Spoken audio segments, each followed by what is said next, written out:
What's going on, YouTube?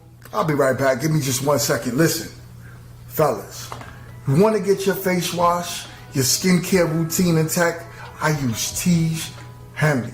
It's a daily face wash with an AM, PM moisturizers with instructions in the box that's very clear on how to get it together. I know this is not something common that us men do, but it's very important that we take care of our skin. On top of that, the ladies love it. Get yourself a box of Tiege Henley. It comes in the mail, ships within a week. If you click the link in my description, you would get 40% off your first order and 20% off a lifetime. On top of that, sign up to the app and you'll get even more deals. Me, I got a special. I got the grooming kit. I was able to get my nail clippers and everything that I needed to get myself together to go outside. Tiege Henley is the way when I tell you the perfect men's skincare routine. Get yourself a box of Tiege Henley. What is going on, YouTube? What up, what up, what up, what up? Yo, everybody in the building, I got some background noise. I don't know if that's coming from you, Kenny. I'm gonna mute your mic real quick. Yeah, that was coming from you. That was coming from you. Maybe it's your headphones. Try taking it out. See if you could go without the headphones. Yeah, you sound much better now. Much better now. Cool. So what's going on, y'all? How's everyone going? Y'all could unmute your mics. And we are in the building. Woo-hoo. Yo, yo. We got our cast in. We just waiting for how much people we got today? We need one more. We waiting for Chill to come in the building. And that's it. So he'll be in a few. All right. So with that being said, I got a great topic. First of all, how has everyone been? It feels like forever, like we ain't even been together. I had Mo Real Talk and D made Moore out for a little bit. No. Last Sunday, I wasn't on the panel. So it's, it kind of feels like a little reunion right now. You know what I'm saying? I can say the same. Feels like a little reunion right now, man. Salute to the chat. What's good? What's good? All right. So we got a great topic. I think that's your mic making some noise, Professor. Or is that your mic? I hear something kind of bouncing back and forth a bit. But nah, you're actually on mute, Professor. So that's coming from somewhere else. But let's go on with the show.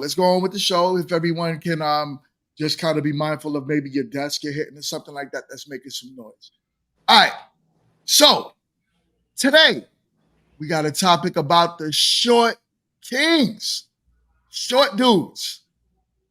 Why don't y'all get the love and respect that y'all deserve from our women? Let's talk about it. And the tall guys, what's your experience like? So I got a video I want to play, right? It's from that balloon pop challenge. I tried my editing skills on this one, so let me know what y'all think, all right? But here we go. I think I know what you're gonna play. Just the attraction level is not there. You're a little bit on the shorter side. The one's right here. Why do you end up popping his? Just the height. I hate to say that, but it's the height. Okay, that's not a problem. I don't think love have to do with someone's height. I don't think so or either. with a woman's weight. Okay, so the woman's weight, you said? I don't think height has to do with a man's height. The other one that I want to contradict a little bit is the height. You know what I mean? Like, for me, I've dated taller women, and there's a stigma around that, you know? Why did we end up popping James' balloon? It was simply the height. That was it. Okay, got it. All right. Now, I know you told him about the height. I'm guessing, is that the same thing happening here? Yes. Okay. Okay. You don't like short men? Not particularly. So why did we end up popping his balloon? James, I'm a little tall. And I'm just a little bit taller than you, James. You know what? I'm going to come back in like 6 months, right? And I'm going to get that surgery where they break your legs. Hey, and what makes him not really your type? I like a taller guy. And I'm 5'7". I haven't gotten my height surgery yet. So, yes, if you give me about 6 months to a year, I'll be 6'4". Yo. I saw that. Oh, man. So you should almost, it got to the point where the majority of the men that was on that panel ended up just popping their own balloons as it kept going because they felt like, yo, I'm not going to make your height requirements, even though some women was like, I don't mind. But they eliminated themselves because of just so many other women that, averaged them out. So how do y'all feel about that? I want to start with the ladies. What is it with the short guys? Why aren't, I believe it should be more than just a physical appearance, but why is it so important that you have that height from men?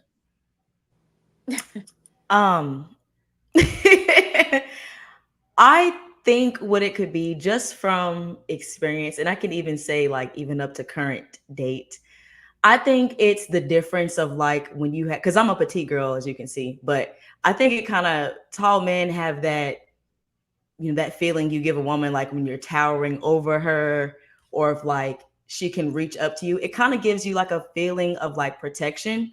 It gives you like a feeling of like security and kind of like, I don't know, kind of like a really dominant thing. Like usually if he's tall, he's probably got big hands and just like all of those, like, I guess, physical affection attributes come with that. You can still feel safe, secure, like with a shorter man, but I think it still is more so of like, for me, it's like the dominance, like you're over me, you know what I mean? But I don't discriminate though. I don't count men off if you're short, because sometimes short dudes be having a little swag, they be having their own little way, and everybody's game is different on how they like to play it. So I personally kind of like, it don't matter basically. I'm gonna leave it like that. But I would like if he's a bigger guy, even if he got some weight on him. So yeah. Look at yo. Because like big dudes, it's like they just like a chair. You can just lay down and just you all. I be trying to tell them, boy. They should have quiet. Say it one more time for the girls in the back. Come lay down on this chair. Yo. Hey, Tia Mowry, are you listening? What kind of shit? Yeah. So, Kit, what's your perspective on this topic? Why you come to me? So for me, it's a little different, right? Because I know YouTube land. I know y'all probably look at me and think I'm like this tall, statuesque, Oh, she mad short, yo. of a woman. I'm only 5'2", so everyone's taller than me. I'm the size of a sixth grader. So the fact that I am a little person, everyone's taller than me. So there you go. I will say the short men in comparison to taller women, I've never had that issue where I felt like a shorter man wasn't able to hold his own. Short men have Napoleon complexes, so they already ready to tear some stuff up. You know what I'm saying? Like don't blink at her, don't look at her too tough, like, because don't let this short stature fool you kind of energy. So I've never really had an issue with dating someone that's considered shorter because I'm already there, but everyone's taller than me. Am I dating someone 5'2"? God no. Like we just can't be the Oompa Loompas. I'm just not doing that. But I will say that because I am a shorter stature, I've never really had the issue of dating tall, but oddly enough, most of my boyfriends have all been tall, but that's just because they like little people. So it wasn't me seeking a tall person out, it was a tall person looking for a little person. So 1 second before we move on. I am so chill is in the building and he dropped 100 ball. Woo! My man dropped 100 ball on us. Hey. I was late. You know what I'm saying? I was late, y'all. I was late. Yep. That's the penalty for being late. Being late. You know, I gotta do that twice. Well, I'm always on time. This no, come late every week. Every week. I feel like I got scapegoated. Like, we're gonna make sure you have everybody's info. Like, go. You know what I'm saying? I like to hold myself accountable, y'all. I like to hold myself accountable. Now, if I can just get everybody else to do that, woo! Woo! As a matter of fact, let's do that. Let me put that banner up. And right now, Chill is on the panel, and he is the channel sponsor. So, that's crazy. Listen, super chat is to help build the channel. It's to help support the team members on the channel. Super chat's very important, y'all. Continue to drop that ball on us. And yo, I'm so chill.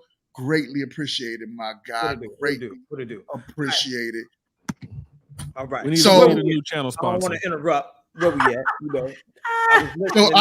So Hicks says, I'm gonna need Quick to come out that closet. Free yourself. My snow bunny loving brother. Yeah. All right. I'm gonna go in the living room next week. Oh man. So ladies, we were at, I think Kit finished. D-May, what's your thoughts on our short kings? So almost like Kid said, I'm short as well. I'm only 5'4", so kind of like everyone's taller than me. Now I will say though, when I was in my early 20s, I did have like a height requirement. Like you had to be 6 foot and up. But as I grew older, that's not super important, right? I've dated short men, tall men. Now what I will say, I don't know what it is about the tall men though. It's just like my eyes are automatically drawn to them. Not to say I love the short kings, I love y'all, but when I see a tall man, it's just like, dang, he's tall, big feet, big hands. It's like a Hercules, like a black. It's so something. I want to say Hercules. masculine because I'm not going to say the tree. I think it is like the dominant factor. It is. It's the dominant. He can just I'm telling you. wrap me in his arms. And I'm like completely covered. I don't know. Well, But I in don't our discriminate. I world, he love- will be. We can just make him black. Oh, he gonna be like, I just want to make sure now, you know. Look, it's like Tree. it's like a tree, and you know, some of us ladies, you know, like tree climbing. You know, not everybody was outside with cameras and stuff. Some of us had Right. idea, and we was like, you know, playing Bob the Builder. You know, like I'm just waiting. All right. I'm It's waiting cool. for Some trees got short limbs. It's cool. So Jess, what's your thoughts? And then I have after all the ladies go, I have a question for y'all. But Jess, what's your thoughts on this topic? We can't hear you, Jess. Oh yeah. We can't hear you. Okay, there we go. There you Sorry. go. All right, definitely tall brothers all the way. I'm 5'2" as well, so there's a lot more that's taller than me anyway. But I definitely dated someone 5'4" before. Took an exception to my, preference. We all are allowed to our preference. And there was definitely an overcompensating vibe there. So definitely tall brothers all the way. Love jumping up on them. That's it. So is there a like, let's say, like an actual height requirement for the ladies? Like y'all actually say it has to be 6 feet or better, or as long as the guy is taller than you? Is that what matters the most? I mean, carnivals and amusement parks, you got to be so tall to ride the ride. So I mean, so why? Once I can wear my heels, that's all I say. Once I can wear my heels, we're good. See, yeah, I think it's more so that if I can put heels on and even if we're like almost the same height, that's cool with heels. That's the answer. But I don't have a height Heels. requirement necessarily now. So right after the heels is good. So anything taller than whatever type of heels you wear. So if it's 6 inches, he has to be taller. Oh, I wear heels though. My tallest I pair wear of heels. heels is 1.5 They're inches, like- so he has to at least be 5'7". Easy. Yeah, I guess that. Yeah. Okay. Maybe that is. Yeah. I would prefer Shout if out you were to like Kirsten. 6'4", but I mean, if you're 5'7", I mean, I can rock with that. Yeah. So fellas, this goes because everyone knows that Quint is 6'11". Dang. So, Yeah, he's 6'13". Yeah. He's like a fallen angel or something. Yeah, he like the Jolly Green Giant. Yeah, you call him the fall. Good gracious. Who's that basketball player that's famous for being? Is it? Spud Webb? What? Isn't it that Asian guy? He's like the tallest man. Oh, you want Yao Ming? I don't. Oh, probably. Yao Ming. All right, so look. he had a bunch of tall dudes. So go ahead, Chill. What you got to say on the topic? I mean, all right. So look, I'm gonna say it like this. Fellas, I'm 5'10", 5'11", around there. I didn't make the 6 foot thing, but you know what? Tried to round that up. 5'7". No, you know what? I'm 5'6", y'all, and it wouldn't even matter. It wouldn't even matter because you want to know why? It's because I'm confident as hell. I don't give a damn how tall, how short I am. Women love confidence, and that's who I am. That's what I embody, and that's what I embrace. I don't give a god about my height. I'm gonna get what I want when I want it. You hear me? So short Sound like a thief in the night, boy. That boy a thief in the night. You know what I'm saying? Snatch them draws like it ain't nothing. Whoa. Okay, that was aggressive. Wait, Chill. That was aggressive now. That was a little I'm aggressive. aggressive and confident. That's That was me. a little aggressive. I don't down for nobody. And Snatching, to my fellas who are under the height of not even 5'10", 5'11", it don't even matter. If you ain't 6 foot, understand this. Women crave confidence. All right, it's confidence. Don't be that dude talking about your height all the time because that's going to tell them that you weak. All right, that's the same thing for my ladies talking about something. Well, I'm too dark. Don't say that. Men love women who embrace their skin. I love me a chocolate woman. Love them up. All right. So when I hear a sister talk about something, I'm too dark. Oh no, that's showing the lack of confidence, baby. I can't rock with that. No, you need to be confident in what you got. It's not like a confidence. It's just a statement. But I know you like the sisters. I like my chocolate man all the way. Period. But debatable. But we can find out. I would literally never find out. While y'all got all that confidence in the front row, we're gonna be looking at the men that's towering over y'all. Oh, that's me. Whoa. That's me. Whoa. What's up, William? How you doing, William? What's going on? Salute you. Oh boy. Damn. Y'all don't do that to me. Don't do that to me, y'all. So hold on. I was about to get him. MRT, the confidence. So you're saying that the confidence doesn't really It's matter when it just pertains. a joke, you guys. No, It's I want to just know a because joke. Okay, no, put because it this way. Put it this way, right? Which I hope this don't like whatever. So Let it out. I am a huge fan of Kai Cenat, Drewski, and when Kevin Hart was on there. I'm almost finished with the 9-hour mark, right? But as I'm like looking at them, because you know they've been talking trash to each other, I'm seeing the height difference between Kevin Hart, Kai Cenat, and Drewski and whatnot. Kevin Hart's a short guy, but that's a good looking man. Like outside of everything else, I've always thought he was very good looking, and he's a good guy. I think like if it was a regular guy, not like Rich how he is now, because he probably would just look past me. But if I seen somebody that was short like Kevin Hart in the street, I wouldn't just out him like that. And I'm pretty sure he's probably like this height range. He is. I think he's a cute guy. Yeah, because he can stand on the stacks. Confidence does. That's what I'm saying. Even if he wasn't rich, like if he wasn't the Kevin Hart as we know him to be, but confidence is a thing. Everyone has their preferences. I personally don't feel like you have to be 6 foot. As long as you're taller than me, we're good. We're good. But I don't want to hurt. Oh. I didn't mean to hurt your feelings, Chill. I'm sorry. It was just a joke. Me? Hurt my feelings? Or everybody made it a moment. It wasn't a moment.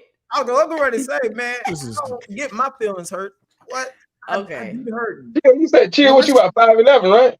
Yeah, I'm 5'10", 5'11". Yeah, so like let me say round it up. You know what I'm saying? We're gonna round it up. Here we go. Round it up to the closest 10. Not the round. Let's get Exactly. Yeah, we're gonna round it up. They round out taxes up. I'll round my height up. How about that? Yeah. Yo. Oh, man. Good point.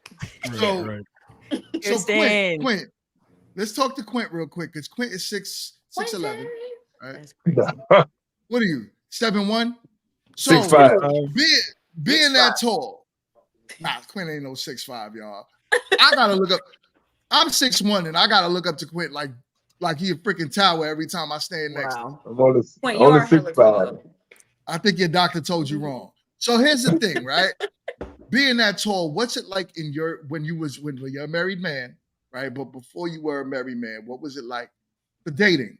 Did you feel like you had an advantage in dating because of your height? Yeah, I'm under the belief that there's a such thing as tall privilege. You know, we talk about the most popular privilege is white privilege or what have you, but there is a such thing as tall privilege. I mean, just like the young ladies were saying, that I mean, if I walk in with, say, 5 of the most handsome guys you want to see, you know, until we get up close, they're gonna look at the tall guy first. I'm gonna get that first look, and then it'll go out to the rest of them. And I look at it like this. I was talking to a group of women, and they asked the percentage of Black women that wear weave, right? And I said, well, I think it's a lot lower than you think. And they were like, well, you know, they all up in the 90s and stuff. I said, I think it's probably around 40 something percent. But my question was, how many white women of age have dyed their hair blonde at some point? And I said it was probably about. Where you going with this? I'm just talking about. I'm talking about privilege. I'm talking about privilege. Right. Getting that first look. First look. And you know, and I think it's like in the 90th percentile of white women that dye their hair blonde because of the stereotype of blonde women get the first look. So with height, I think there's a height privilege where even in the workplace, people look at you more respectful. They you know feel like you have more authority when you got some size on you. So yeah, it is a height privilege. And in dating, it helped me out quite a bit because I don't think I would have had as many women as I've had I been 6 foot or 5 something. That's where I come in. Oh, hold on. I see. Hold on. 1 second, Chill. I see Wall Street. Wall Street. He put his head back on that one. Talk to us, man. What's your thoughts? I mean, he kind of hit something on the head. He added a whole new term. There's white privilege. There's pretty privilege. Mm-hmm. But yeah, I can say I've taken advantage of tall privilege. You know, I'm 6'4". How tall are you? I'm 6'4". Oh, wow. So yeah, probably the tallest woman I've ever dated was either like 6'1" or 6'2". And you gotta understand, her options were so unbelievably limited because she wanted the tall guy. She wanted a guy that's at least meets her height when she puts on heels. You know, so she definitely limited herself. This is one of the things I figured out through my sexually transmitted trauma, right? Because I listen to my homegirls. I listen to the women that I date. And I make my own assessments. And she definitely limited, this one young lady I'm thinking of, seriously limited her dating pool. So I would just have to say, you know, you got to be careful with limiting your options. Yeah. Was I dated All was right. 6'3". Man, y'all tripping. Yeah. He said, man, y'all tripping. I Yo, what up, think- what up, what up, Matt? What's good? Ninjas, man, ninjas. We need to get Matt on the show one day, man. Yo, we need Matt on the show, man. Yeah, we need I'm Matt gonna on need the Matt show. on the show one day. I'm gonna drop the link real quick. I got Black Man Unfiltered Network. He would like to join into the conversation. All right. So Hey, and I dated a 6'6" girl, so ain't no problem. I'm gonna say like them. I like them tall. Wait, how tall are you, Rashid? Depends on the convenience store I'm leaving. Between 5'11" and 6'12", 6'1". What? But yeah, I'm like Such a range. 5'11" and 6'1". It depends on the convenience store that I'm leaving that day. Depends on how they set it up. Get it. But no, it's Y'all are I mean, 85% of black dudes are 5'9". So at the end of the day, most women are dating 85%. Dang. 85% of black dudes, 14.5% of dudes are black dudes are over 6 feet. Yeah, it's not that much. That's all men, ain't it? It's not that many to go around. No, it's black men, 14.5. This is black men in general, according to blackdemographics.com. But yeah, so if you look at it, most of y'all are dating us at 5'9", 5'10", 5'11". You know, y'all just wish y'all get somebody 6 feet, 6'12", like Quint. 6'12". So then, you know, That's like look, and then when y'all get with them, y'all don't even know how to handle it, because when you lay down, it don't add up. You just in one place. It will. So as long as the leg that you matters, in one place. We okay. We don't care, because you're in the right place where you need to be. Your head is where everything needs to be. But if you got nothing for my head to be on, it don't need to be there. Because if all you got is a blanket spot, you know, because everybody can't wear gray sweatpants. Let's be clear. Like, that's not an attire for all of you. I don't care how tall you are. Some of you, you know, need to sit in romper room and understand that the third leg is really what counts. The other two give you the in, but the third leg is what gets you the win. Okay, so just always understand. And the tongue keeps you there, but keep it going. I hear you, kid. Yo. Look. Yeah? A tongue keeps you there? Oh, okay. That's Yo. Listen. news to me. I'm Man. just sipping my I drink. Kid, you don't want you got the incredible edible. You should already know about this. It's news to me. Professor say get his beard moisturized. I'm trying You to gotta tell tell her. you know, The fruity juices on that thing has got it looking glistening. That's how we know. You know, we know. yeah, technically they say we all the same height when you laying down, right? But ask you know Shawnee what? O'Neal about that. Oh, That's man. a drastic difference. I can't even. Yeah. Mm-mm. So like I have a So- question, like Go ahead. What? like do you guys think the same way there's like a stigma or stereotype when it comes to like short men or tall men? I would say it's kind of equal the way men treat women that are like larger or somebody that's just bigger in general. I feel like sometimes they hold them to that same standard of like, oh, well, if you are outside of a certain weight range, then they don't really want nothing to do with you like that. I would Like say it- the major. Mhm. Yeah, no, I would just say the major difference is I don't think guys limit themselves like that. Like if a guy finds a plus size woman that he likes, he's gonna love on her, he's gonna hold her hand, he's gonna take her out amongst the world. Women do kind of come into dating saying, no, he's out, too short. And Yeah, more cutthroat with again, it. you're just limiting your options in my, experience. True. So you basically the question was, do we feel that same way towards plus size women? Plus size women? So, Are you talking or about like, because there's a whole thing of where it's like we have this thing now like called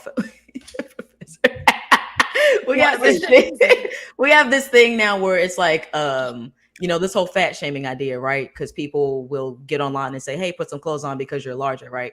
So it's kind of like when Lizzo was having the backlash about how she was like presenting herself because of what she had on, and other people were kind of making the argument, well, if she was in shape and she had that same thing on, y'all wouldn't even have a problem with it. So because it don't look good. Yeah, because it don't look good. Y'all don't want to see my big behind wearing nothing like that. Come on now.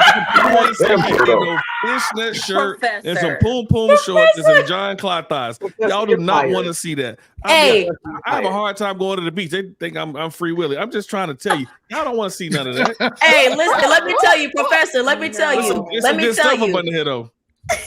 I'm listening to MRT. What you got? There was a sexy man contest on the cruise, and out of all the dudes that was ripped, and I'm talking looked good, baby, short and tall, the big dude won. He came out there doing the worm, and when he won the contest, he took off his little outfit, and he was. But he didn't. So the thing is, he didn't win. Tell him again, MRT. The crowd. But the thing cheered is, him on. The thing is, though, he didn't win because people thought he was sexy. The likelihood is he won because he was the most. They were laughing at him. Man, he was laughing at him. He was laughable.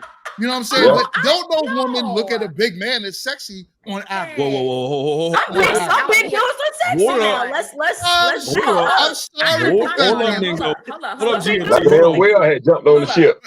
In the winter they do. In the summer they don't. But like go ahead. Oh, no, go ahead, Professor. And then I'm gonna say something. I'm just saying, like MRT said, we cuddly. We don't want them hard bodies lay up on all the muscles all over the place. It's hard body. They want something soft that they can lean up against, cuddle with.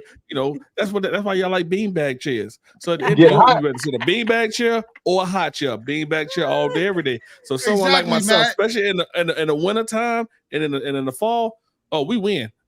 We winning. See, I don't mind a man that's thick. I prefer a thicker man. I'm a thick girl, so I'm not attracted to skinny men. Basically, I've never really have been.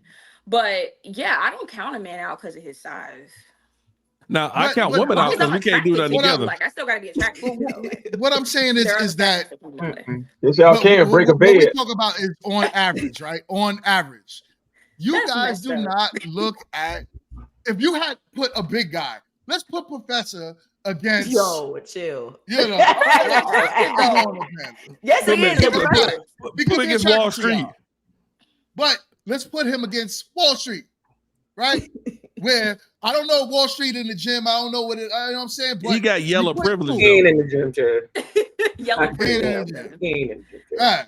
So let's put Professor against some dude that works out that's in the gym. I'll text it to you.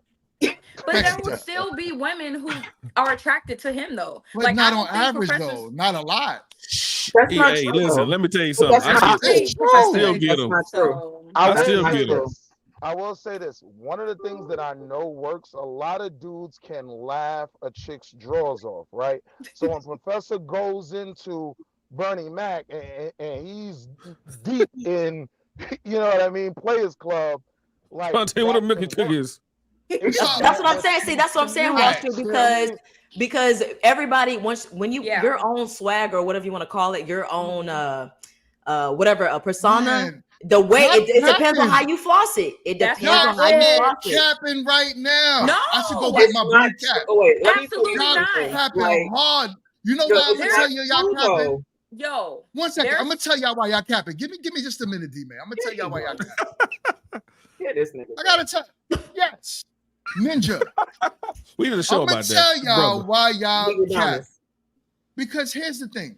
Y'all acting like y'all. It's not saying y'all won't look at a person like Professor and say, all right, well, you know, I like his personality, blah, blah, blah. He might outshine that other guy, which might eventually make you attracted to him.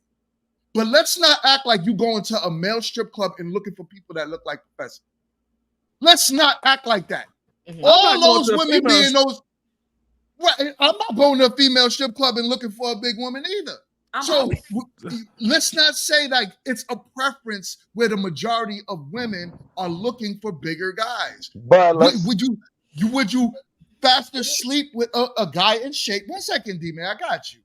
Would you faster sleep with a guy in shape, or would you faster lay down with a man that looks like Professor? Not saying nothing wrong with you, Professor. Y'all gonna I'm saying, y'all, God dang. Yeah, like you I'm can't, a certain way. Not too much.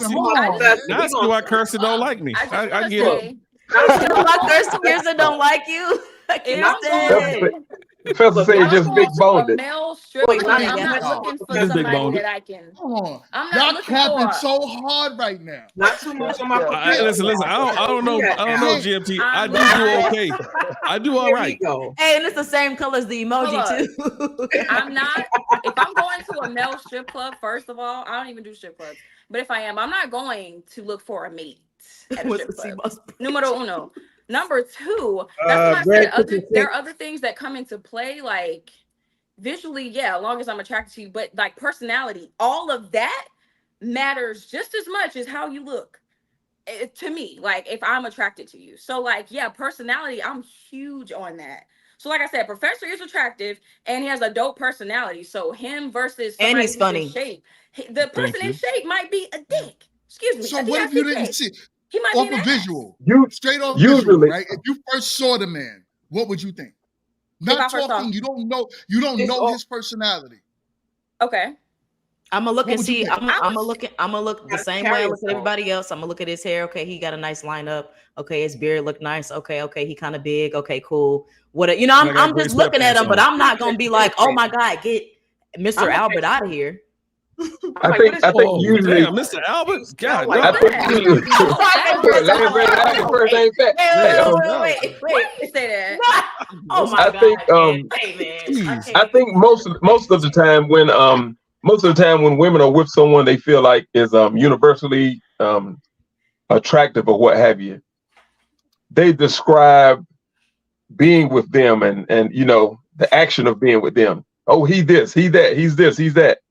When they're with someone who they feel like other people may not see as attractive, they always have to describe him like, well, he's so nice and he is handsome and he got money and this and that. It's like they have to give excuses of being with him opposed to describing how it is being with him. Excuse me. I don't care what they got to use as long as they're getting this. I'm sorry. Look at they listen, I don't care. As long as they getting this right here, I'm okay.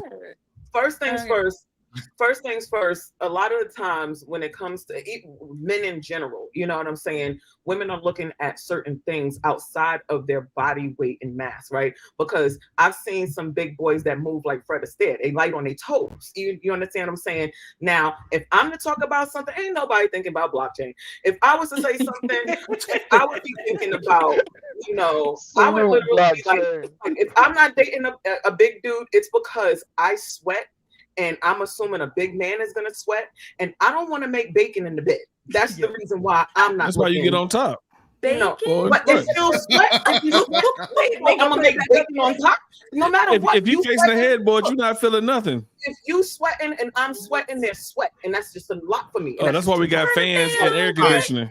I would say this though. I like ice cubes, kid. I like ice cubes. No, We've I'm got a sorry. height limit I'm not willing. I'm like Mario. I'm not willing to get hit and shrunk down because I'm sweating all bad just because I'm trying to be like, but no, and I don't want to have to. I want to be able to do it the way I want to do it. I don't want to be like, well, get in this position, you won't feel no sweat. No, I want all of my positions, and I want to not be sweating. And guess what? I'm gonna give you every single one of them. My house is 62 degrees.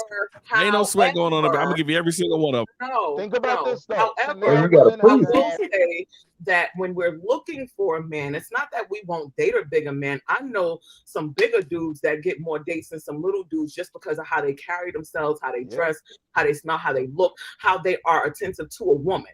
But it's not always, because it's some of y'all really nice ones. I'm not turning the AC up, Matthew. I don't want no fat back sweating on my back and we both sweating on each other's back. I don't.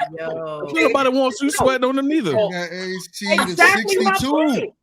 But when I have somebody else that know how to throw this thing around, I ain't got to worry about my sweat nowhere. So like I said what I said. I meant it when I said it. Okay. Ain't none of you on here gonna try to make me feel different about what I said. I like a big dude. I need for him to sweat somewhere else. That's it. Like, Listen, okay, yeah, I got you. I'll wear a sweatband and a bandana. I got you, boo. Look, if the sweat gods is with you, I'm here. We have a height limit and we have a weight limit, and women wonder why they're single. Like, you've already, again, back to your options, you've already destroyed your chances, right? Height limit, weight limit. So now there's 4 guys left. And then you wonder why dudes sleep around. Because there's a million women looking for the same 4 guys. With each other. Like, relax.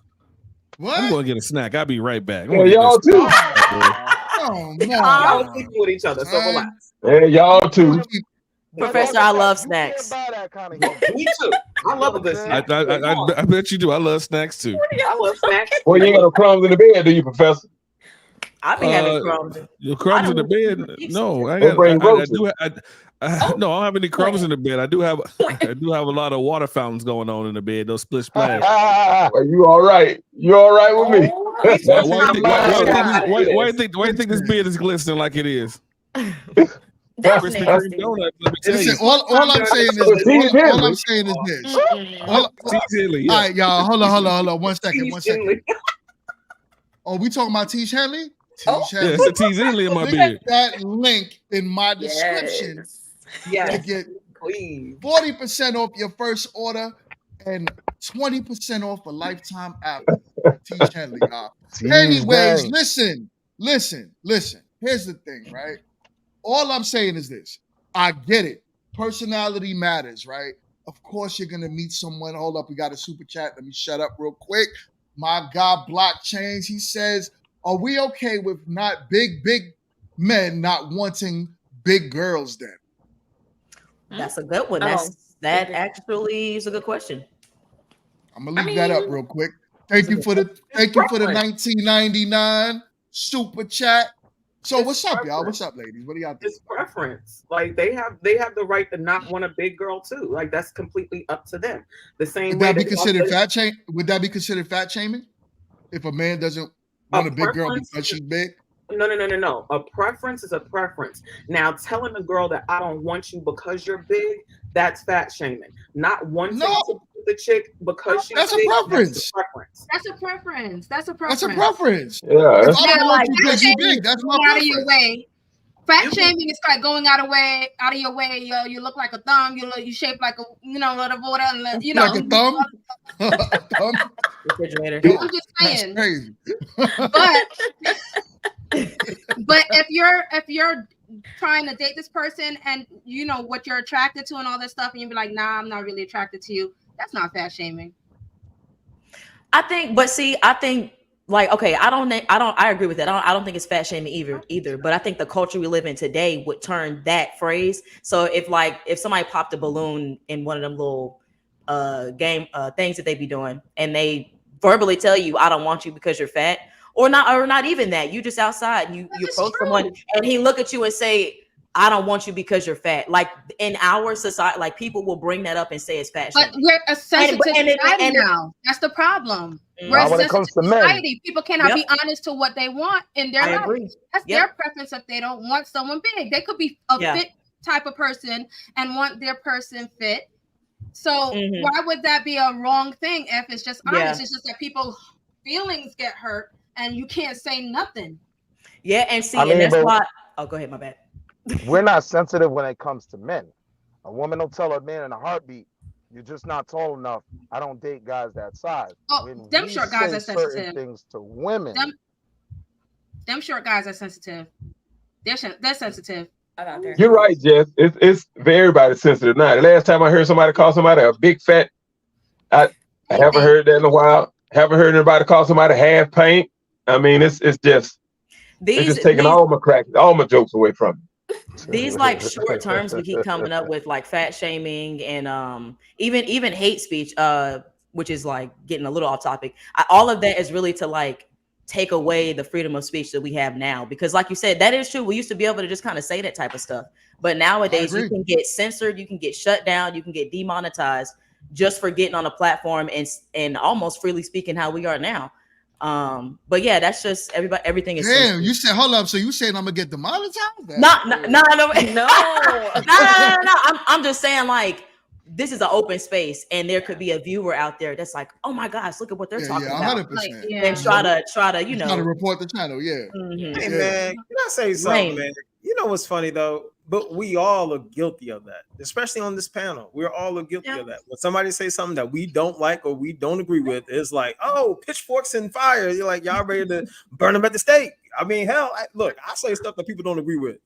I'm gonna keep saying it. But no. So Our reaction is because it's ignorance, not because we hate what you're saying like that. Ignorance? Not that we're affected. Not ignorant. You say things people So don't real like. quick, we got a $2 super chat. We got a $2 super chat. It says, ladies, Matthew, good looking, my guy. He said, ladies, how many big ninjas y'all lusting after? Huh? First off, how big is many subjective. big? First off, but I mean, that's kind of a average, right? So you know, you see a big person, you know that's a big person. Now you might see a person my size and be like, oh, he's in between. Or you'll see a small person and say, that's a small person. Some things are across the board, you know what it is. So, a big dude, let's keep Professor out of this. Yes. I was just about to say, I was over Professor like 2 weeks ago. Oh no, I'm good. I'm good. We love you, Professor. Listen, I got some smothered chicken in the oven I've been cooking. Listen, Hey, where you fat boys live know at, how to Bert? cook too. I got some beans and rice. Where you live at, So Bert? we do I some. made a look. I'm with Y'all know I'm this is my uptown. kind of dude. I made a whole meal like Professor. I made a whole spread. So that's for the super day. chat. Hey, Professor, show her what she getting if she come through. You know what I'm saying? You need to What'd put you up say? a plate. Hey, show her what she getting if she come through. Profile picture need to be a plate. That's how you win them. Like, I want to hear the answer to that question. How many? I do. Is there First on off, average a lot of women? For me, Well, I wouldn't say I've lusted. Right? Oh. We all know Joe Levert, right? He had no problem with women, right? I That's- think, and I get that you all the think of time. Guys, you think He's guys famous. are like Barry White. He's famous. But- They're famous though. The But when average, they're the saying average big lusted dude. After, when they're saying lusted after, they're talking about on a larger scale. In my mind, they're talking about the famous people, like guys lust after like the Bernice Burgos and things like that. So that's just the pool I was looking at, and I'm just saying this was a big guy that women definitely lusted after. A lot of panties got thrown on stage for Levert. But you brought in another factor. Not only was that, but there was fame and all that attached to that made that a little bit more. It wasn't just that he was a big guy and they were lusting after, to be honest. Okay. Yeah. Well, if they name somebody normal, we won't know the fat dude anyway. Look, listen. But you can say, let's say like you have, okay, look, good question is, have y'all ever lusted after a fat dude? I was gonna say my ex was, I was a little thick. One of my first loves. And you lusted after him? I did. He was fine.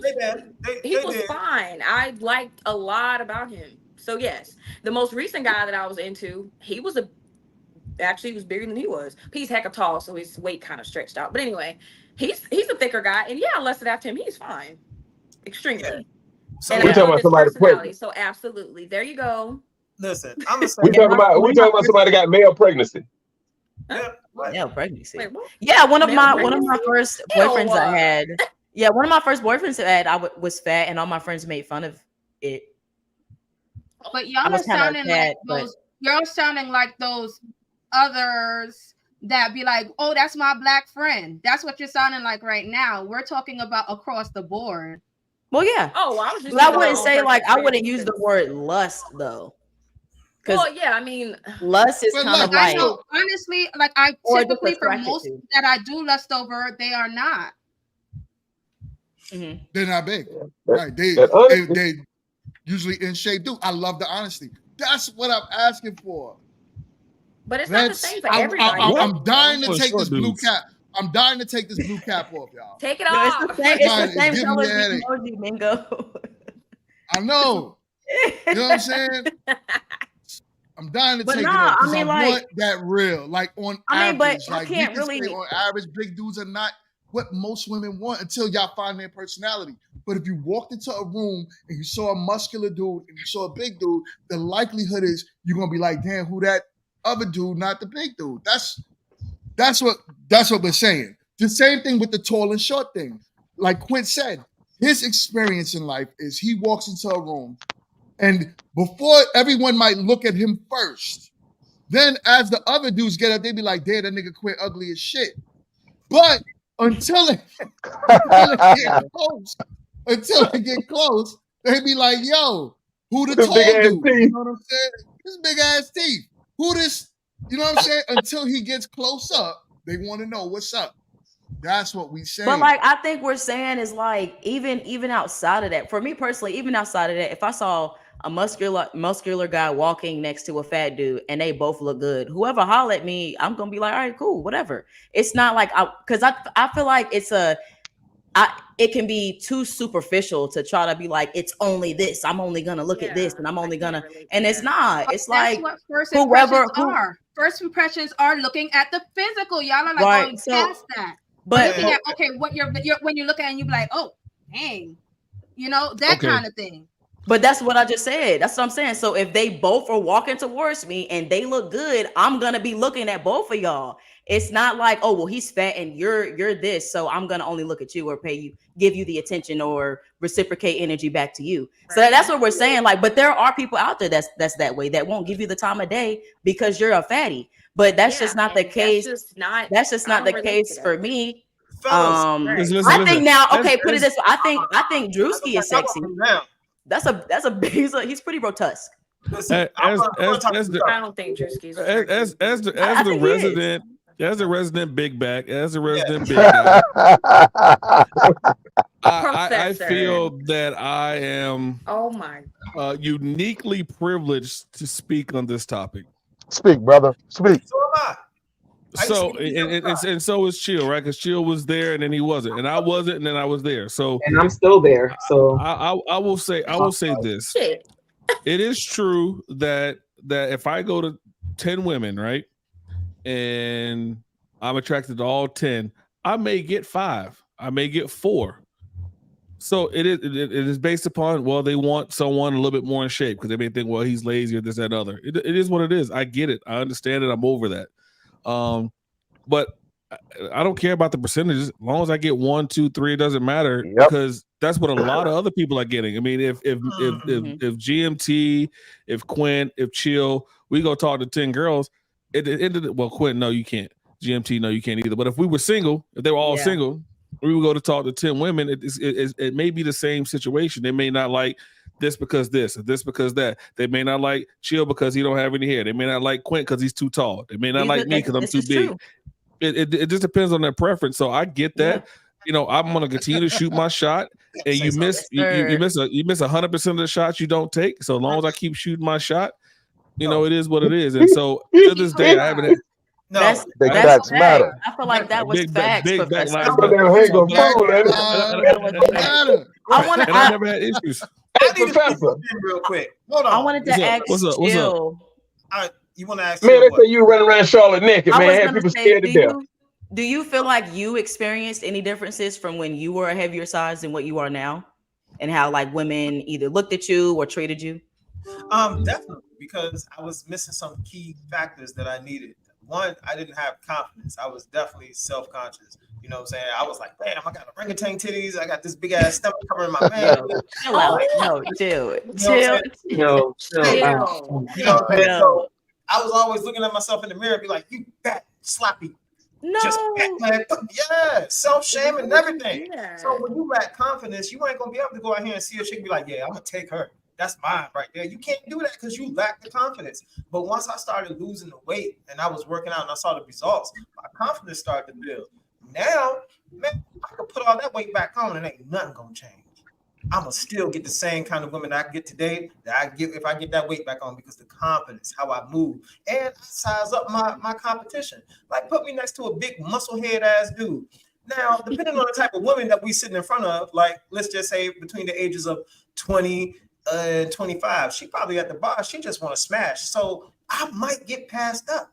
I definitely might get passed up because she looking at the muscle dude. She like, yeah, this dude, this bald head dude, he's shorter. He ain't got no hair, but his mouthpiece is on point. If I was looking for a dude to marry, I gotta go with him. But I'm just trying to get my back blown out, so I'm gonna go with the muscle dude. See, dudes need to understand these type of things. They need to understand the situation that they're in. See, I analyze everything, so I know who I get and who I can't get. There ain't too many I can't get. So let's be honest. Let's be You honest. said you're gonna get him because you can't. But hold on 1 second, Quinn. We got All right. BMU in the building. What's good, my guy? What is Salute. What that dude? I know he didn't say that. What's going on, man? How y'all doing, man? I been following this podcast for a minute, and I think y'all do great work over here. So shout out to y'all first. All right. Yeah. Thank you, brother. Thank you, brother. Thank you, brother. This is a great conversation that y'all having today. I think I don't know what part you want me to address first. What group you in? Wherever you want to go. Wherever you want to go. Well, I know Kit can't come over there. You got the fireplace going. She gonna sweat. Yeah. I think I think that it depends on what kind of big dudes you're talking about, because big dudes like myself, Mr. Professor, right? I'm 6'2", 300. You know what I'm saying, right? And I think it's the talent or the confidence or that you have within yourself when you're in the presence of other people. Let me give you an example. I'm in a motorcycle club, and the other night they had a karaoke night for all the motorcycle guys to come in, and with the lady, it was 80% women, probably. Yeah, 80-20. All right, 80% women. And some of the men in there, they some of the smaller guys, they came in a little overdressed. I think it was 110 degrees here in Dallas, and they were in suits, riding motorcycles. I don't understand. I didn't understand it. But anyway, so there was confidence. You got to have confidence. So even getting up singing karaoke and singing, like me personally, I sing a lot. I feel like I'm a talented guy in different areas, right? Running platforms, doing all this kind of stuff. And when you show confidence, and when people don't see you looking down on yourself, they won't look down on you. That's how I look at it. I think confidence plays a huge part, man. And I'll just start with that right there. Big boys usually do have those vocals. Big Luther was better than Little Luther. Absolutely. Valid point. Yeah. I can't. I was small. I can't sing to save my life, but I do a mean Jay-Z. I want to ask a question, right? Chill. I want to ask a question.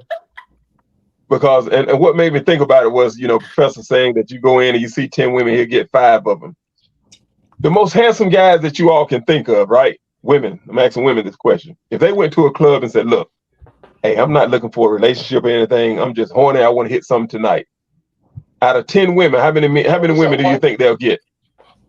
If he's the most attractive guy that we know, you said? I mean, I don't know. Shoot, probably a good portion of them, maybe. Really? I mean, Why because am I in this club with these sexy reds, a bunch of dirt bags in the club. Like, I don't even want those women. But listen, but Wall Street, if that's something that you're saying that you want as a man straight up, and you're in a club like you said with the sexy reds, what do you think their response is going to be? If that man is fine for real and he's got the confidence as well that what we're talking about, he's gonna land it, and there's gonna be plenty of women that's gonna either fall for that. It definitely depends on the environment that you're in. Let's say that plays a big part. So depending on the environment, he's just an average guy. Well, yeah, average cable tech or work at the post office or whatever. But he goes in and he say, hey, I just want something for one night and that's it. I think we're over exaggerating the sexy reds and all that stuff. I don't think he probably get 1, maybe 2. I got a question though, Quint. Are we in Houston? It don't matter. Anyway. No. Oh no, it do matter. Location definitely matters. I'm just saying this. Location definitely matters. It definitely does. I'm just saying this because we're trying to spare so many feelings and saying we look at this and we look at it, and just absolutely correct. It's the attractiveness for women. And men want somebody pretty too.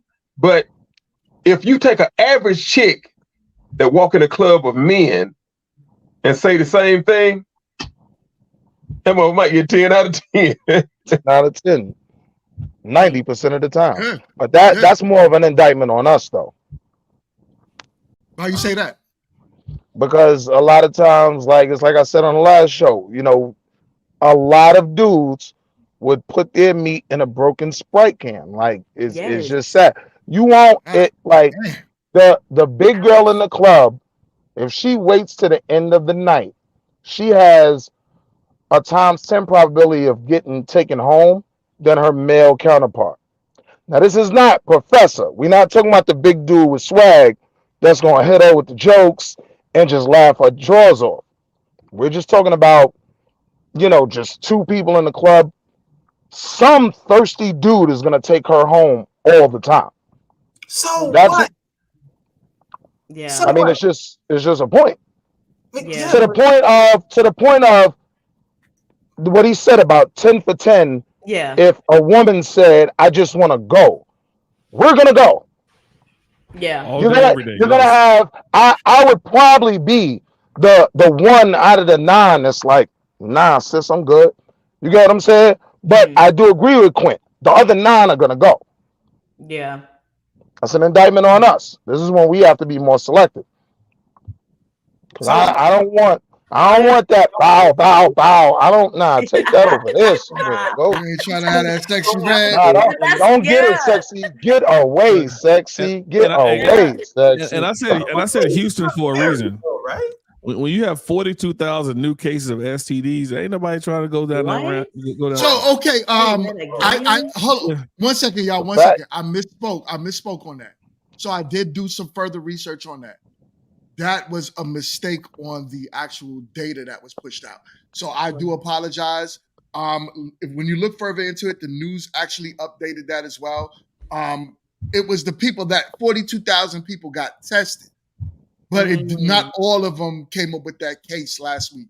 So I don't want to myself push out false information, which I did on Grown Woman Talking on Tuesday, which I didn't have the full data on hand for that. If you look at Media Man actually updated that as well on his channel, just a FYI. So, but I'm sorry. Continue with the conversation, y'all. I just, wanted to make sure we got the right information. We love y'all H-Time. Somebody knocking the boots. Somebody. BMU, you're in Houston? No, I'm in Dallas. You're in Dallas, okay. Yeah. My brother's in Houston though. Okay. Yeah. Either way, they say Houston is going to be the new Atlanta soon. It's on its way. It's on its way, right? Finesse capital of the world. What's the little festival they had about 6 months ago? It was called something. I don't remember the name of it. When the guy was walking through and the ladies pulled him in and pulled his pants down, started. Oh wow! We talked about that the other week. Yeah, it went viral. The dude was just walking down on his cell phone, and the older lady just pulled him to her and pulled his pants down. They just started giving him what in front of everyone. Unhand me, Jezebel. But see, but that's what I'm talking about. Like a lot of people are out here really doing that. So when Quint asks that question from a guy's perspective, saying like, "Oh, this is what I want for the night," there's a lot of people out there that's just willy nilly with it. I don't think that happens on average, though. I mean, not like that, though. We, not that. We have a way harder time of trying to get the back. Really, there's so many. I forgot the percentage, but there's so many men that are still virgins. I think 30-something% of men are still virgins today in their 30s. In their 30s. Very believable. Yeah.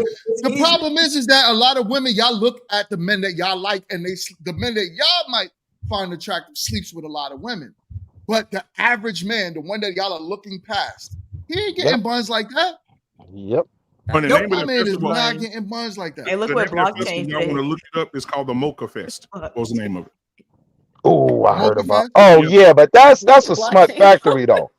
Mocha Fest is a smut factory anyway. What do you mean? All right, this has always been my problem with men who be calling certain things smut factory, this and that.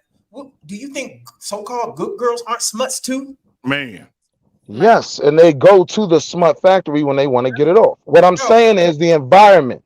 Mocha Fest is where you go to thought your thought. Right? Like you're not if you're intelligent, you're not going to Mocha Fest looking for a life partner. You're going to get your rocks off.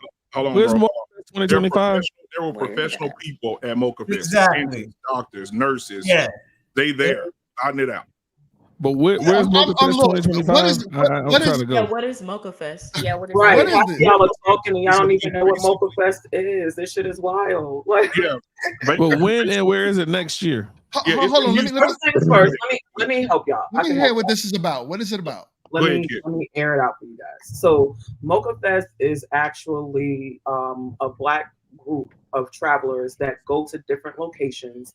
They party, they do whatever grown people do, but that's not the premise of the actual activities. Now, some of the locations definitely give you Hedonism and back out, but other the grill. Am I going to finish or are you going to talk for me? My bad. Okay, so it has several different locations, and it's not all about that. They go to Mykonos. Oh no, they go to Santorini, Greece. They have local Mocha Fest, like they have one in DC. The real big one, and that's not true either. I'm sure he's been. So clearly he's gone and he knows. But anywho, they do have locations where it's definitely more for your turn up party. They have other locations where it's more like I'm trying to be with people that look like me and travel and have a good time. But yeah, that's like they do have one at Hito that they do every year, but then they also have them in Cancun. They have it in DC. They have it in Santorini. They have locations all over. So it's really about what you're trying to do and how you're trying to party. So there's that. Like, Chill. What are you doing November 8th through the 10th?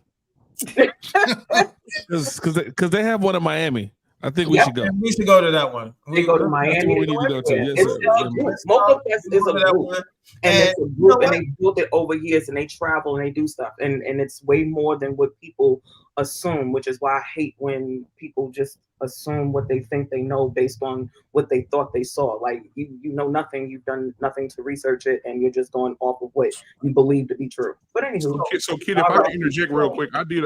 You've been the one kid. I did a show on it and did the research as well.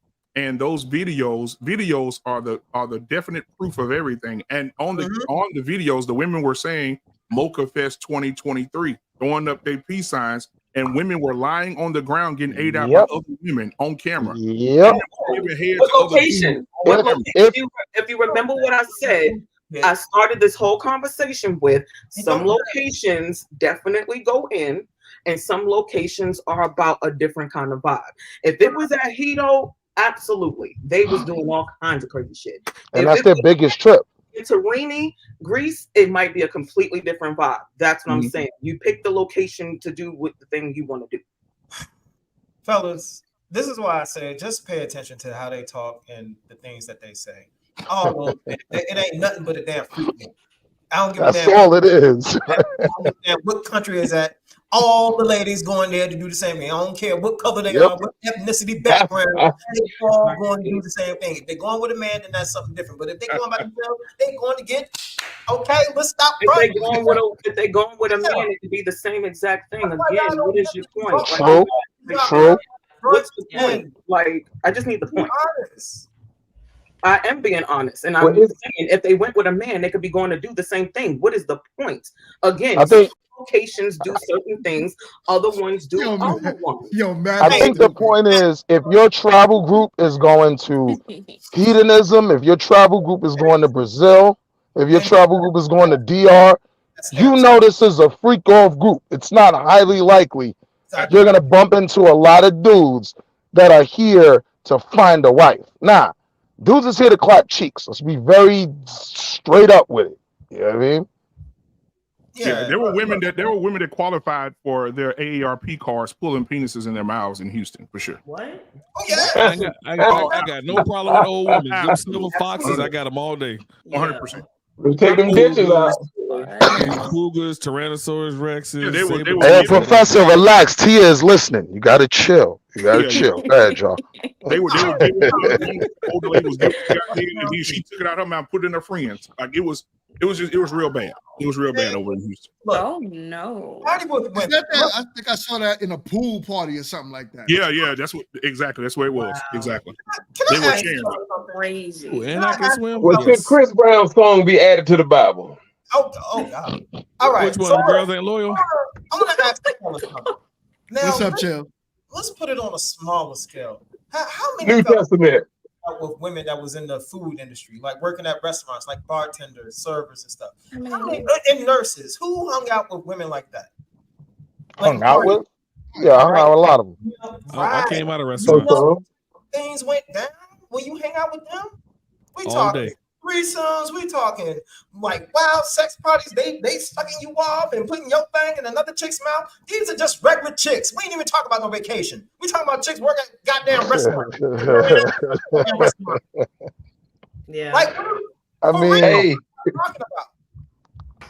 it's all about the pool of women you surround yourself with. Like, I'm not gonna sit here. that work in the lawyer's office. I Right. got a paralegal in Cambridge. What? I'm not gonna sit here and say that CNAs aren't out here freaking off, but I'm not gonna say that once you put on a pair of scrubs, you're automatically here to freak off. That's just not reality to me. You get what I'm saying? You find different type of people in every industry. You find some people who are complete smuts. You find some people who are born again Christians in every industry except strippers. That's kind of universal. But yeah. Ain't no such thing as a born again Christian. I tell you who bring the hoe out of anybody. It's all good. Can y'all look? Can y'all call me back when y'all change the conversation? Because this shit is beyond. Okay. All right, we'll do that. No, kid. We'll do Stay that. right there, kid. Oh, stop. Stay right Yeah, there, let it kid. go. Kid, come back, kid. I tell you what though, if any of y'all know a weed man, well, he got some stories for you. Weed Yeah, I never spoke. I never spoke. I never drank of any of that stuff. But I got friends of all walks. Boy, I tell you, the weed man got some stories for you. Yeah, boy. Boy, he gets out of all of honestly, them.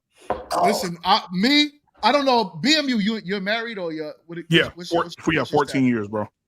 14 years salute. married. Wow. Yeah, salute to that. Salute Dang, I'm the to only that. big dude that ain't married on this panel. God dog. Hey, look, you gotta work. You gotta work out. You gotta cook more. Oh crap. Yo, Kit, we changed the topic. Come on, Kit. Come back, Kit. BMU, did you sing to her? Or how'd you get her, man? You sang to her to get her? I'm just trying to figure It out. was just conversation, man. Just I'm conversation. trying to tell you. I'm trying to find me a Faith Evans out here. Well, yo, I mean, honestly, for the dating market, man. I mean, like, joking. honestly, I feel bad for men and women alike today that's out there dating. You know what I'm saying? It has urine in it. It's complete trash. It's trash. Because the women peed in it. That's why. Right. If there's pee in your dating pool, find somewhere else to swim.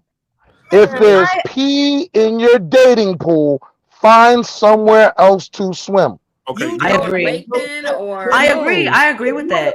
Ben, you can't find nowhere else to swim. You're swimming with the same people. There you go. They should go in the lake or the ocean. If there's piss in the pool, go to the Women ocean peed in or the go to pool. lake. Hold on. in the pool. Hold on. Women screwed up the dating market. One second. Let me get the mic real quick. All right. All right. We kind of all talking at the same time. So, it just makes for bad audio of the show. So let's just kind of be mindful of that. But who was saying that? I like what Wall Street just said. Yeah. If there's pee in your pool, find another pool to swim in. What do y'all think about that, ladies? Now, I agree with that. I agree because all right. I do think there's people out here that you can. I do think you can still find somebody in today's day and time, right? But but it's just times have changed. It's a lot harder than what people make it out to be. We can talk about the courting stuff and go into it, but there are a lot of people out here that really don't have your best interest at heart. Like when it comes down to true bottom line commitment. I think a lot of people for themselves, they kind of want to see what they can get out of a relationship, what they can get out of you. And it's just people are just very disingenuous now, more than ever. People don't have any there's a lack of integrity. There's a lack of self-love and just even a strong foundation that you can live on of your own morals and principles and values. Like we're in times where people create their own values now. They create their own reality and they live it how they want it to be true. So it's just it's not the same anymore. So am I supposed to go to the whites only pool? I'm lost. What pool am I supposed to go to? Hey, if you No, don't at start this that. point, That was a at good this one. point, That was a good one. hey, come to Cardi Joe's, bro. He might be on to something though. People are Might just. be on to something, but I'm And gonna but see, like, but Wall Street, I like, ain't going there. should it be like that though? You know what I'm saying? Like, No, why? but y'all saying that like there's no good black people. I know that was a joke that Professor said, but there's a lot of good black men out there. A lot of good black men. So The more. problem is, I don't think y'all are really. Fool yourself. And don't Hold fool on one yourself second. into thinking that all white women are good. Exactly. Not Okay, all white Clint women are Wood, good. And ask yourself the good question. Look at the numbers. Are white men taking y'all off the market? Hell no. You know what I'm saying? Not at no large No. numbers. They're So not.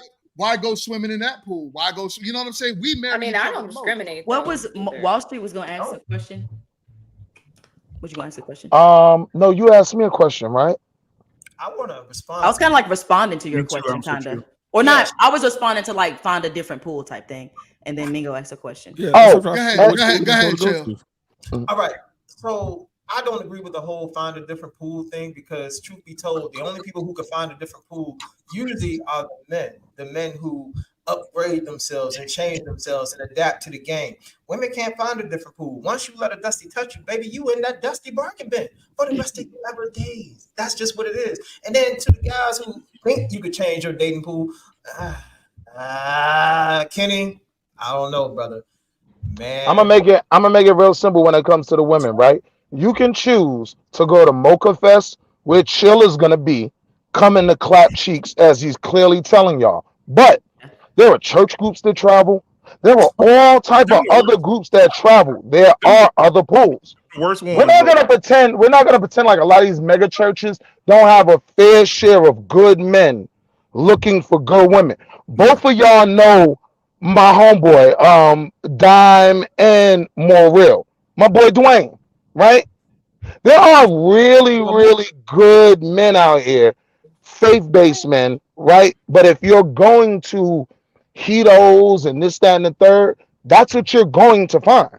If you can't find another pool, create one. Go dig one. Go swim in the ocean. Do something.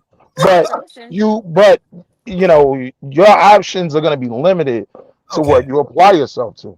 Wall Street, you know these women can't swim. They ain't getting their hair wet. Come on, you know better than that. So I want to point out I can get my hair wet. This usually be my problem with Ooh, fellas okay. and women who tend to do the same thing. Kind of like I was talking to my man GMT earlier, and it's kind of like politicians. You ask politicians about solutions to a problem you have, and then they'll sit there and just run their fucking mouths and don't give you a solution to nothing. That's what Kenny just did. Give them No, a I solution. didn't. I gave you a very simple solution. Man, stop No, because you're speaking on me, so I get to respond. I gave a solution. I said, do a different pool. You can go to church. You can go to different, professional business groups. Professional So business there are a number of things you can do. Lay it out for the ladies so they can give a. I think Chill, because I understand what he's saying. So I think Chill, what he's trying to say is just that whatever you're looking for, that's what you're really going to find. If you want to change the trajectory of your life and your outlook and your perspective, you have to go and do things that you're not accustomed to doing. You have to step outside of your comfort zone, and you have to really be diligent and highly aware of where you're going to surround yourself now.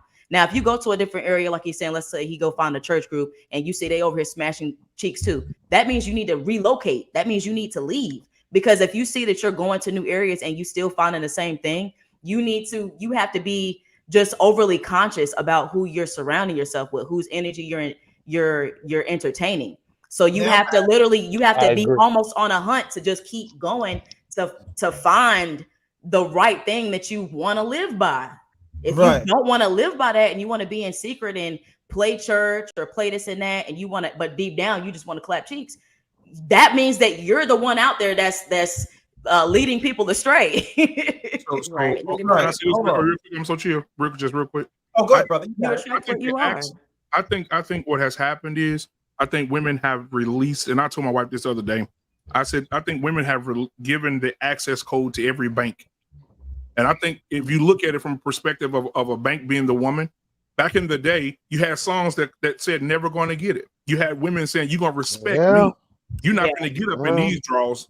Now you have women who, and I was talking to a lady the other day on one of my panels, she said, I just want to date again. And these guys, they want to have sex with me right after we finish eating on the first date. And I said, ma'am, she said, where's the candy and the flowers? That is over, ma'am. You're living in delusion. You're in the matrix. This is what's happening to you. Women, when you tell that, when a woman today tells a man no, no, I don't want to. There is a woman 3 seats down that will say yes. Yes. All the women are not on the same page. And we know it's brown. And that's why I said sometimes those women will be finer than you. They'll look better than you. They talk better than you, well spoken. They'll be professional. And he'll go right down 3 tables down and be like, okay, you get your Uber home. She said she'll do what I need her to do tonight.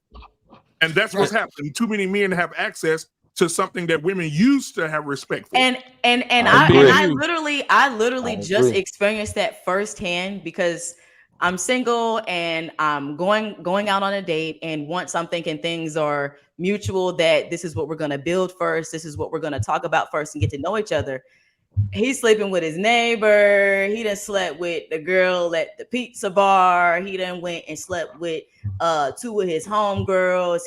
And it's like, I'm finding all of this out. Like, I'm like, all of this was literally just a bunch of lies. Like, and it's like, you try to make things as transparent as possible. But if you aren't on whatever type time they really on, that girl that's next door is already waiting. Already waiting. Exactly. And that's what I said. He didn't rush you. But this is why I'm with the married men that join this panel.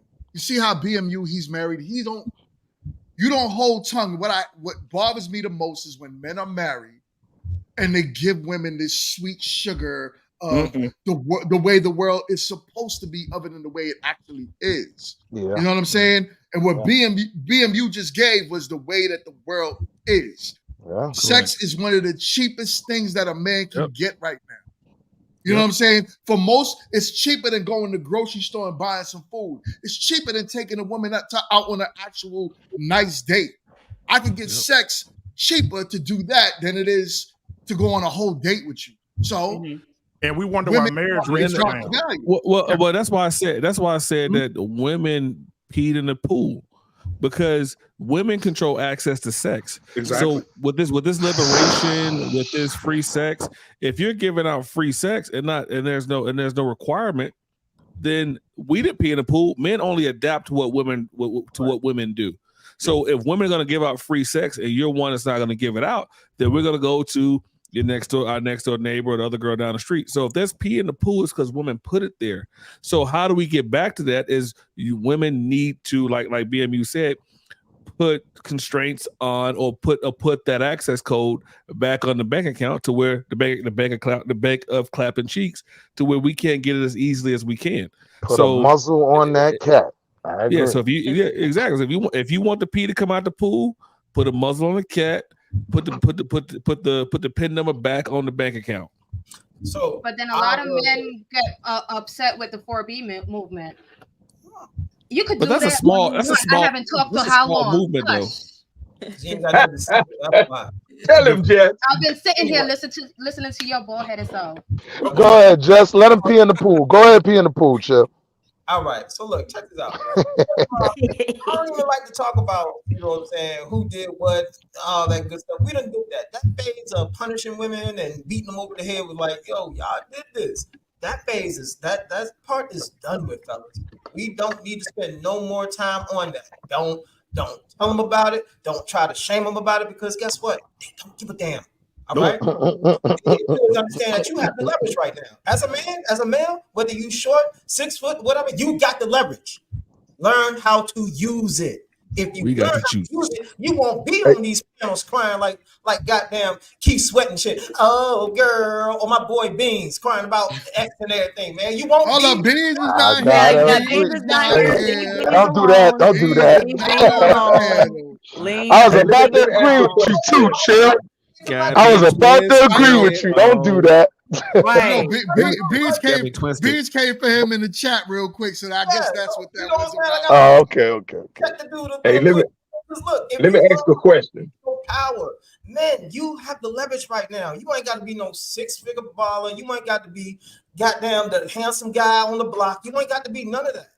The dating world favors you right now. But So chill. You said you trying to say men in the dating pool is snap, huh?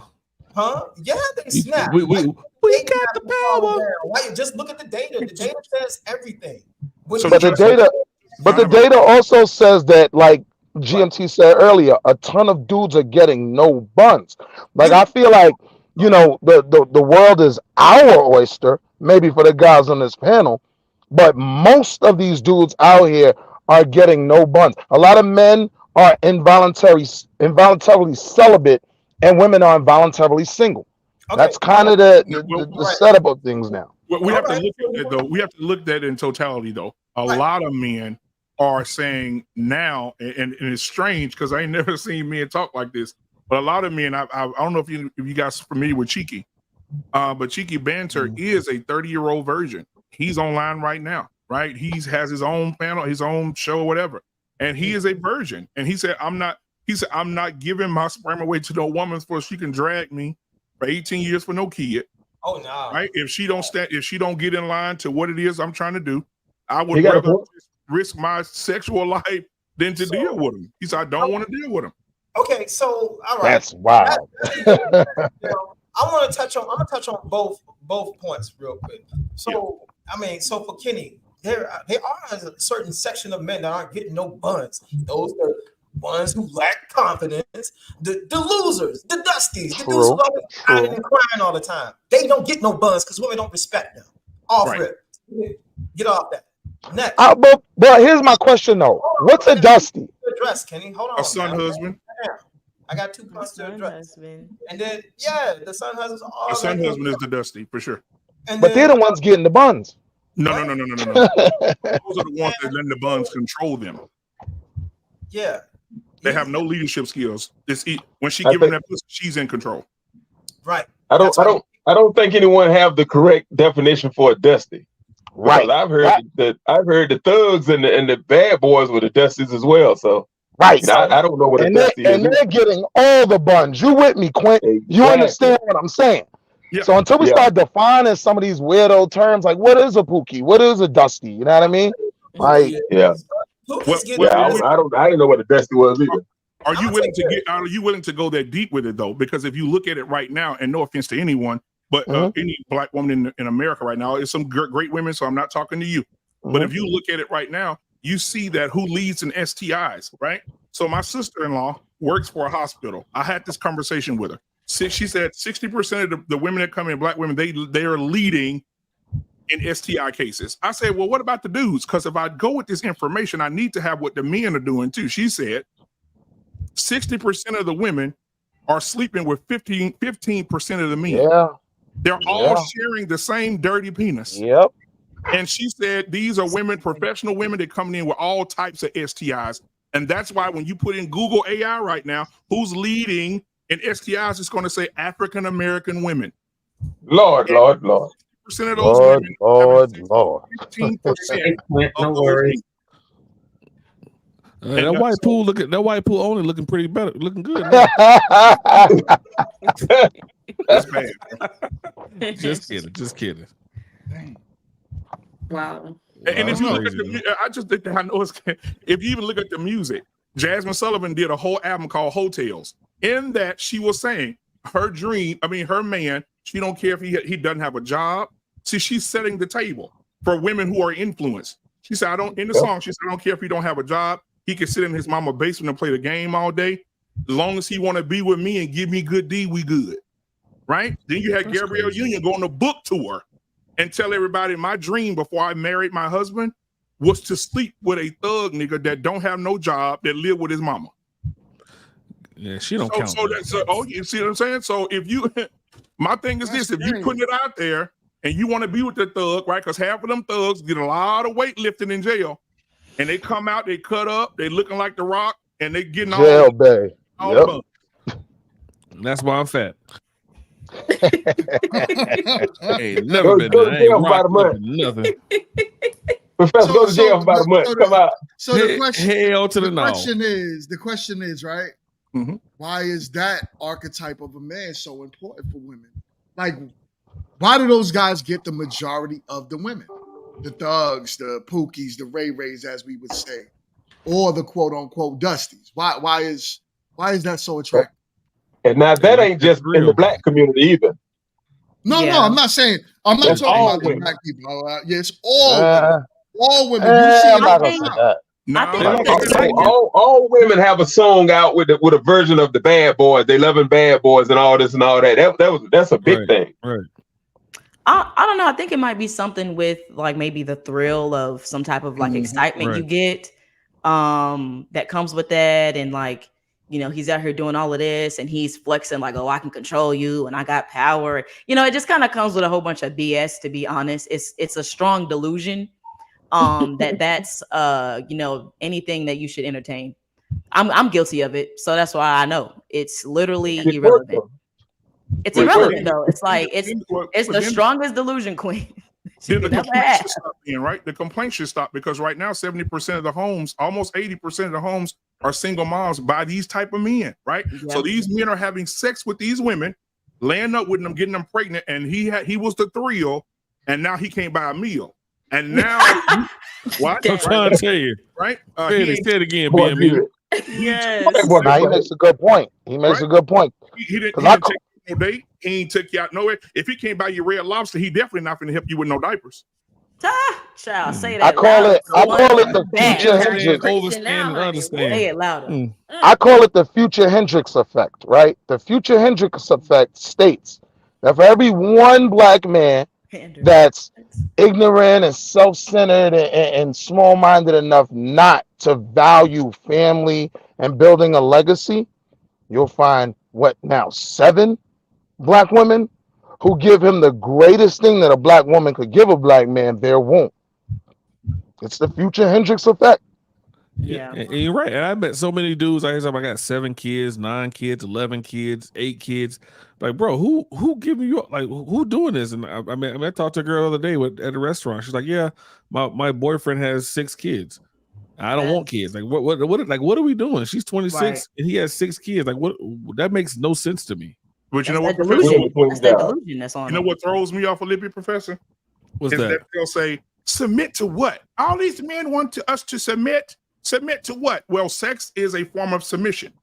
Mm-hmm. And if 70% of you are single moms, you have submitted to a man who didn't even.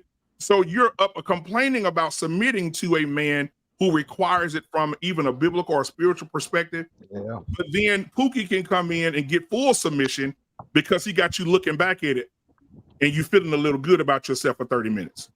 Right, and then you got people like Ebony K. Williams who won't submit to anybody, just go have a kid with a sperm donor, and can't. That's the devil. That's the devil right there, brother. Yeah, that makes no sense either. Like you can't get on page with a dude, so you go get a sperm donor. That makes no sense. That's the devil. But she was the main. She's bipolar. To me, she's bipolar because how can you get on a show and say your mother was the reason that you weren't married, and because your mother told you to go to school and avoid all men. And then you get to college, and she said the white girls told her mom, their mom told them, get the ring before spring. And so when she graduated college and became a lawyer, all those women that she went to law school with, they were married. She said the black guy that wanted to talk to her, who was also in law school with her, she avoided him, and now he's married with 4 children, working for a multi-million-dollar firm. So she missed out on her husband. And now she's complaining, all black men, we can't get no sperm. You had your sperm, your mama. Who was a bus driver that you see what I'm saying? How this stuff correlates. Your mama was a bus driver, and you don't want to marry one. You don't want to be with what your mama was. I mean, and that's why I said a few weeks ago. You know, white women go to other races go to school to find a man. Our women go to school to prove they don't want one or they don't need one. And that's we need to switch that. And I'm not beating down on black women. I just think we need each other to build that community. So. I mean, we got to get back to that. We are being honest. And the first 5 years after I left college, I got tired of getting invited to the weddings of my white, former classmates into the baby showers of the black ones. Yeah. That's a fact that we gotta be honest about. What is the professor's name that wears the hat all the time with the little glasses? I'll think of his name in a second. Eric Dyson. No, not Eric. He's a Cornell West. Moist Watkins. Yeah, it may be. Boyce Watkins. It wasn't Boyce. I don't. But Cornell West with the glasses with the same outfit every time. No, yeah. I'll think about his name in a second. But he just did an interview with a young lady, and she asked him about some of the things he was doing. And one of the things he mentioned was he said that black men needed to be studied because we were very unique individuals. And so he created a course for black women to come and study their men to understand them more and their emotions. T.S. Johnson. How they work. What's his name? T.S. Johnson. There we go. And he said when he had the class, he walked in and thought he was in the wrong room. No black women showed up to learn. He said it was full of white women and Hispanic women with no past. I saw that. Wow. Yep. That's crazy. Yep. And they want to, and that's why I said like they want to go do the work, and that's why I said a few weeks ago, like if our women are behind, what do you need to go do? Like we need to go do the work. And those women like, hey, I have a black boyfriend, I want to get black guys, so I'm going to learn about black guys and their culture to figure out how I can be a better spouse or significant other for them. When a lot of our women think, well, we just belong to them, and that's not what it is. That's why it's going from 83% to 79% outside of our race. And we like, I won't say what I was going to say earlier, but I think we love black women. We want to be married to black women. Yep. But other races are doing the work, and then the fact on top of that, they're going to get what we attracted to, and that's butts. So now you got a woman that's on your that's doing exactly what you want them to do, and now they got the physical attributes of a woman that you would want. And now it's like, okay, now what do you do then? That you go with the woman that gives you everything you want, and that's the unfortunate part because I think everyone on the panel love black women. Yes, I can't speak for Quint, but everyone on the panel loves black women. Stop. I'm joking, Quint. Oh, I love them. Yo. Yeah, it has to get to a point where we start to realize. Hold up. Oh, go ahead. No, I'm looking at Kit's face. Yo, Kit, what is on? She done. Mine. Yeah. No habla inglés ahora. I know how Kit feels about this topic already, but yeah, what's going on? Talk to us, Kit. Oh no, Kit is. Oh no. Kit, talk to we on the panel, Kit. Let us know how you feel, Kit. Yeah. Oh no, thank you. No, oh wow. No entendí nada. Gracias. Mira. No, you have nothing to say? No necesita hablar con nada. All right. So we gonna move on. BMU, what was you about to say? No, I just said we have to understand the reality of where we're at right now. I think that the reason that we're failing at marriage, I think that the reason that our divorce rate is the highest among any other ethnicity in the country is because we're not embracing the delusion that we're living in. Mm-hmm. And for you to go home for men who are not married, right? For them to be out here seeing married men who look at sexless marriage and see 43% of marriages are sexless, right? What inspires him to want to get married? Oh, when he see men around here looking 50 years older than their wife and him and his wife the same age because he's stressed, right? He's living the happy life, happy wife montage in his life, right? Which is, I think, is the biggest mistake and biggest, whoever came up with that phrase, we should find him and stomp him out. Because I'm here for it. I'm here for it, BME. Absolutely, man. Happy wife, happy life. Meaning, I'm going to pull myself away from what I was created to be, and allow this woman to be what I'm supposed to be. So basically, I'm gonna pedestalize this woman. I'm not going to have any structure. I'm not going to tell her where we can, what we can and cannot do here, how we're moving financially. No, she controls it. And I'm telling you, years ago, man, I was 19 years old selling cars, and I seen this happen a lot. Men would come in. This is the car I want. My wife would be in later to pick it up. The wife comes in. I don't want that. I want the sunroof. I want the spoiler. I want the alloy wheels. Does this car come in a 6-cylinder? I want to go up. I don't want a 4-cylinder. He came in with a budget that they could afford. He left in debt because he was. Raphael just dropped some bars. So what Raphael just said, Bars. I'm gonna have to give this onus to men where we fall short. Because just as much as we could say like the women, they look for the thugs, they look for this, they look for that. We go for those hood boogers who give it a very easy. We tend to impregnate those hood boogers. Then we get mad at the hood boogers for being hood boogers. Right. You know, not saying that that's every case, because sometimes the good women, as we say, they stand too close to the hood booger, so we kind of have a hard time on telling who's who. But when we look at this, what he's saying here, that's something I do believe that men need to find a correction in as well. Yeah. How do y'all feel about that? I feel the exact same way. BMU, go ahead. Yeah, I feel the same way. I agree with it. Go ahead.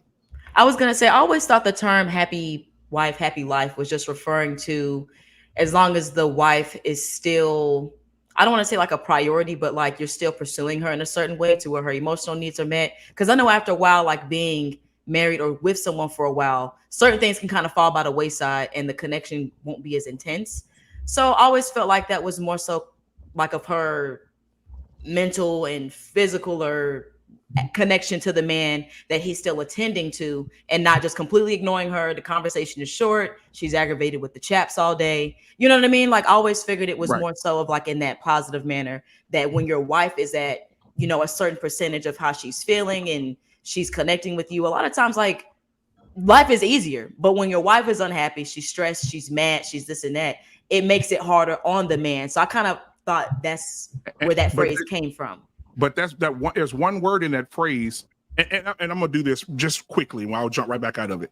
Even from a biblical perspective, even God says that happiness is a temporary thing, but enjoy moments of joy. So when people invest in temporary, that's why she's tired, she's mean, she's bitter, she's upset, because she invested her time and her energy into something that won't last. Right. You have to understand, in marriage, there are going to be ebbs and flows in marriage. And so sometimes you're going to look at your wife and say, I hope this bitch trip on her way to the shower. Sometimes she's going to look at you and say, I hate this nigga, right? Because there's ebbs and flows in marriage where sometimes you're just not going to like each other. And so what people do, they invest in happiness. I need to be happy my entire marriage until they shut the casket. That is a lie from the pit of hell. Because you're never going to be as happy. And then women that invest in that, that's why they're unhappy. That's why they're cheating. That's why they're having kids with other men and not telling their husbands, is because they're looking for something exciting because they invested in something that was a lie. Right. I can agree with that. That was strong. Yeah, that was strong. I could have said that better. I need a church fan in here. But I want to say, I thought that got replaced with happy spouse, happy house. So if everybody's making sure that everybody's happy, then where does I don't agree with that either. I don't agree with happy spouse, happy house either. Whoever created that need to be stomped out. Let me tell you why. Let me tell you this, because men were created to be the leaders. The man, we always talk about that the responsibility of the man, responsibility, the heaviness of it is made for shoulders and not hips. If the man is the leader, the man is to guide his wife, God over man, man over wife, wife over children. If he has that responsibility to guide his home, go make a living, bring in money, feed the kids, direct his wife, direct his kids, live, go deal with the man at work, come home every day, it should be happy king, happy kingdom. Because he has the most responsibility. When the judge walks into the courtroom, what do they say? All rise. They don't say all rise. And where's wife at? Can you stand up back there too? No. When the judge come in, they respect who what he worked so hard to become. Men are the leaders. They are the visionaries, and men should be respected as such. Now, amen. I'm gonna say it one more. I'm gonna say this, and I'm gonna land my plane. In Proverbs 31, it says, when women get discouraged or doubtful, and they say, "Well, what about the women?" The Bible says, when a man get what he needs, the woman will always get what she wants. Proverbs, it says, The woman, the woman is, she's up in the morning, first in the morning. She's the last one to go to sleep. Her kids love her. Her husband honors her. She has on the finest linen, the finest clothes. She wants to go out and bring more to the table for the husband to disperse. When you are that woman, it shows you that it says it. Your kids will praise you. Your husband will put you in the finest linens, and you will be praised amongst the people in your community because of how you have done your husband and your children. Women need to get back to, I'm a servant and not to be served. Those are two different things. I need people. I need the women to understand, overstand, and understand. Can you read that one more? Can you say that one more time? But I don't think he meant that in a way of like literally a servant, like beneath me in a type way. Because right. That's what I'm saying. That's what I'm saying. He's not saying. I don't think. I don't believe that's how you meant it. Because even if a woman is more so a servant to a man, by him fulfilling what he needs to do, he's also serving her as well. Exactly. Because as long as he's doing his part and there's more than enough to go around for the woman, the household, and she's fully equipped, that also is him being a servant as well. And even when women say, well, the woman's supposed to stay at work and the man go out and do all the work. No. Biblically, it says a woman finds a field and buys it. She's a hustler. Basically, the scripture is saying that she's a hustler. She goes out and finds a field. She's like a merchant ship. Right. And she sells things, buys things, go out and work. And then she gives them much. See, when everybody say 50-50, we stomp them out too. Right. Because even there's no such thing as 50-50 when you both have taken a vow to become one. Right. If you're one entity, I agree. Ain't nobody in Target boardroom saying, well, the people that work on the baby clothes, here go the money over here, and the people that sell the meat on that over in the meat department. They should know Target is one entity, and that's how they're able to make money. Walmart is one entity, and if these billion-dollar companies can be one entity, then how can an average marriage cannot be? When the woman wants to have her money and then he spends all his money. No. If everything's in one pot, we don't know the difference. I'm not checking you for what you make. You're not checking me for what we make, but we are making it together. We're building. And that's the difference. With that. Shout out to Umar Johnson. The reason Black women are where they are today and why they're losing is because they want the man to be ready-made, ready to move into, instead of ready to deal with him. And them white girls are getting a loan from their daddy to help that man finish college. I need to help him with his okay, so BMU, I'm sorry, I need some advice. I'm about to be open. All right. Okay. So I have no problem wanting to build with a man. And matter of fact, I've put certain things to the test. I can have better judgment. But what happens when you find somebody, obviously they're not, they haven't made it yet. And you guys are supposed to be working together to build something that you can have in the future. What if you find out you're really the only one that's trying to make that work, and they are just the lack? How much lack should you deal with when it comes to a man not being all the way there yet, and you're supposed to be building with him? How long you been with him? You should ask me this. Less than a year. He who findeth a wife findeth a good thing. A man know in the first 6 months if you want to marry you. Okay. Yeah. He knows he wants to be with you. And if he's one of those men who decided, hey, listen, I want the cow in the milk, because that's what's happening today, right? The men say, hell, I'm getting sex. I'm getting, she cooking. Shit, what I got to marry her for? I'm going to keep this shit going until it run out. Yeah. And most men will take advantage of that. Now, I will say this, though. If you see the potential in him, because a lot of women say, I have discernment. I know when a nigga's cheating on me. Well, if you got discernment to know when he's cheating, then you should have discernment to know if he has potential. Yes, discernment to know if he'll be a good father to your children. Discernment enough to know that one day his potential will get him to a financial prowess where both of you can benefit from it. So what if you see that and he can do that, but he is cheating? If he has all the tools and he's cheating, then that's a deeper issue that y'all need to sit down and talk about. Hey, baby, what is it about you that makes you want to cheat on me? And what is it about me that make you want to cheat on me? Right? Because sometimes, let me say this, and I know this ain't popular, it ain't sexy, but sometimes women say, girl, I heard women say, girl, I did all I could for that nigga and he cheated on me. You did all you could for him, but you didn't do all he wanted you to do for him. See, he may want head on the tailgate of the truck, and you want to give him head by the bathroom door. It's two different things. The man wants what he wants, and a woman will give him what she think he wants instead of giving him what he wants. And most men don't like that. Most men will disattach themselves from that situation. So that's a conversation you got to sit down and talk to this man. Yeah. Can I interject? More real talk. I'm actually hurt that you didn't come to me with this issue. What? Oh my! I would easily chill. I need to ask some questions here. Oh hell no! I ain't answering none of your damn questions. Hey, this will not be clipped and replayed back. Hell no. What does You're this not man about to do interrogate my sister. No, we're not doing what does this man do right now? We're not Well, doing it's right now nothing because it's finito. So okay, it's finito. So what did he do? I'm saying, I mean, my emotional needs were met. Anything I needed as far as my car issues were handled. We had a lot of fun. Took me on dates. Very exciting. You want to go to the bar? You want to chill and watch anime? Just my outer. I don't know how to explain it. Like my outer. Hold on. Let me finish. Oh yeah, yes, guys. And he was too. Oh yeah, I've been anime fan. And I am too. Anyways, hold on. That's not important. That's not important. Hold on. It But it was more so of my emotional needs were met. Right. Consistency was there. Emotional reciprocation. If there was an issue, we had to talk about something. You know how like sometimes you get with guys and you doing all of this extra stuff to get him understand. That was actually never an issue. Like when we talk about it, we talk about it, and his response is something that I could accept and we could work on it. But you know, I just don't personally feel like you can have a relationship without trust. That's just point blank period. Like I understand, like, you know, conversations are a thing as far as what BMU were saying, like you got to sit down and talk about it. But it's just like sometimes we get to that point, especially if you're not even really a year in, you just now meeting, bro. You know what I mean? It's not, there's nothing that's been concrete or foundational that's keeping you there.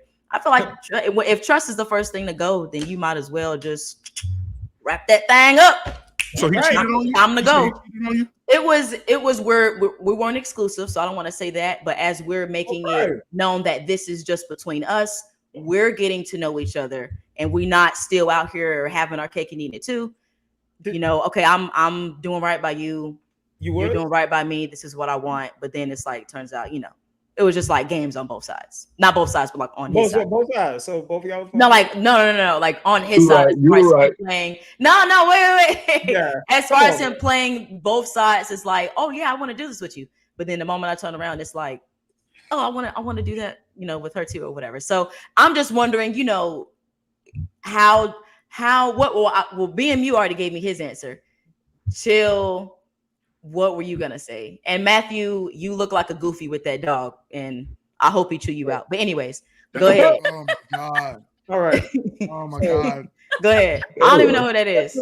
Just a little bit that I heard. I can. So you don't like BMU? I can sense that he ain't really trying to settle down.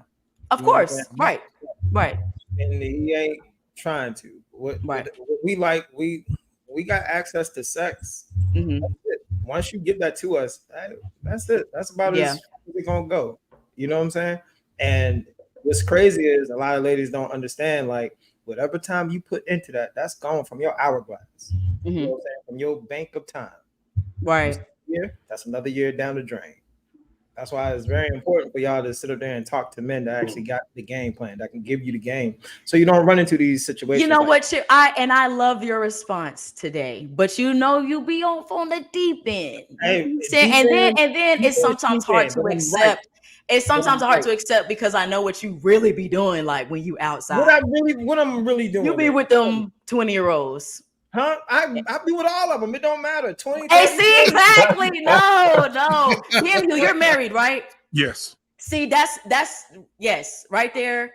And then he hit it on the head too when he was talking to me earlier. I receive all of that for sure. But what you said, you're definitely not wrong, Chill. You're definitely not wrong. I know. And like, look, I want everybody on the panel to understand something. I'm only single because I choose to be. I find more value in being single currently. You know what I'm saying? Being married is a tall glass. It's a tall glass of responsibility. And I'm not knocking brothers who's doing it, but I got to be honest. Right now, I don't see the value in it. Not for me, I'm not saying I don't see the value in it for other brothers, other fellas out here. Yo, Matt is a fool. Look, we gotta get him up here, man. We gotta get him up here. He Yo. can be the a guy. whole lot of talking. Look it in He the need to put chat. his face We on gotta get him point. up here so we can see what kind of game he That's got. my guy. That's my guy. I'm Yo. trying to tell you, boy. Maybe even in even on marriage, the internet. But but here's even something that I would say, even right? in marriage, you even in marriage, you have to, like I said again, like you said, it's a tall glass. It is, I've been and married before. yeah, and one of the things is that men will damn near kill themselves to make sure that things are taken care of around the house, make sure their kids ain't being bad as hell. Like it's a lot of things that you do, but it's one thing I said in a marriage class, and half the people that wanted to catch me outside. I told the women, I said the most eligible bachelor is the mistreated husband. Oof. Oh no. Yeah, I had a room full of fist ball up. But the reason that I said the most eligible bachelor is the mistreated husband. And the reason for that is because somebody mute that man's mic. Because what happens is women get complacent. Women get complacent in marriage, and they feel like I got him. We in this thing. We 2 years in. I can calm down. I don't have to throw it back like I used to. I don't have to give him here like I used to. I don't have to look at him like I used to. I don't have to hug and hold him and kiss him and nurture him and all this other shit I did when I first got. I don't have to do that no more. And the whole time you're taking that away from him, because let me say it again, because I always got to go back. The Bible says, woman, do not deprive your husband from sexual desires unless you both agree. There's a lot of women out here that are making decisions and their man don't agree with it. You want to withhold sex from me. You want me to be committed to you for the rest of my life, but you want to take from me. You want to take this thing from me. And so guess what happens? He go to work and Sarah's at that copy machine. Good morning, Daryl. Oh my God, you smell amazing this morning. What is that you have on? Dolce & Gabbana? Wow. Well, I know what to get you for your birthday. You look good today.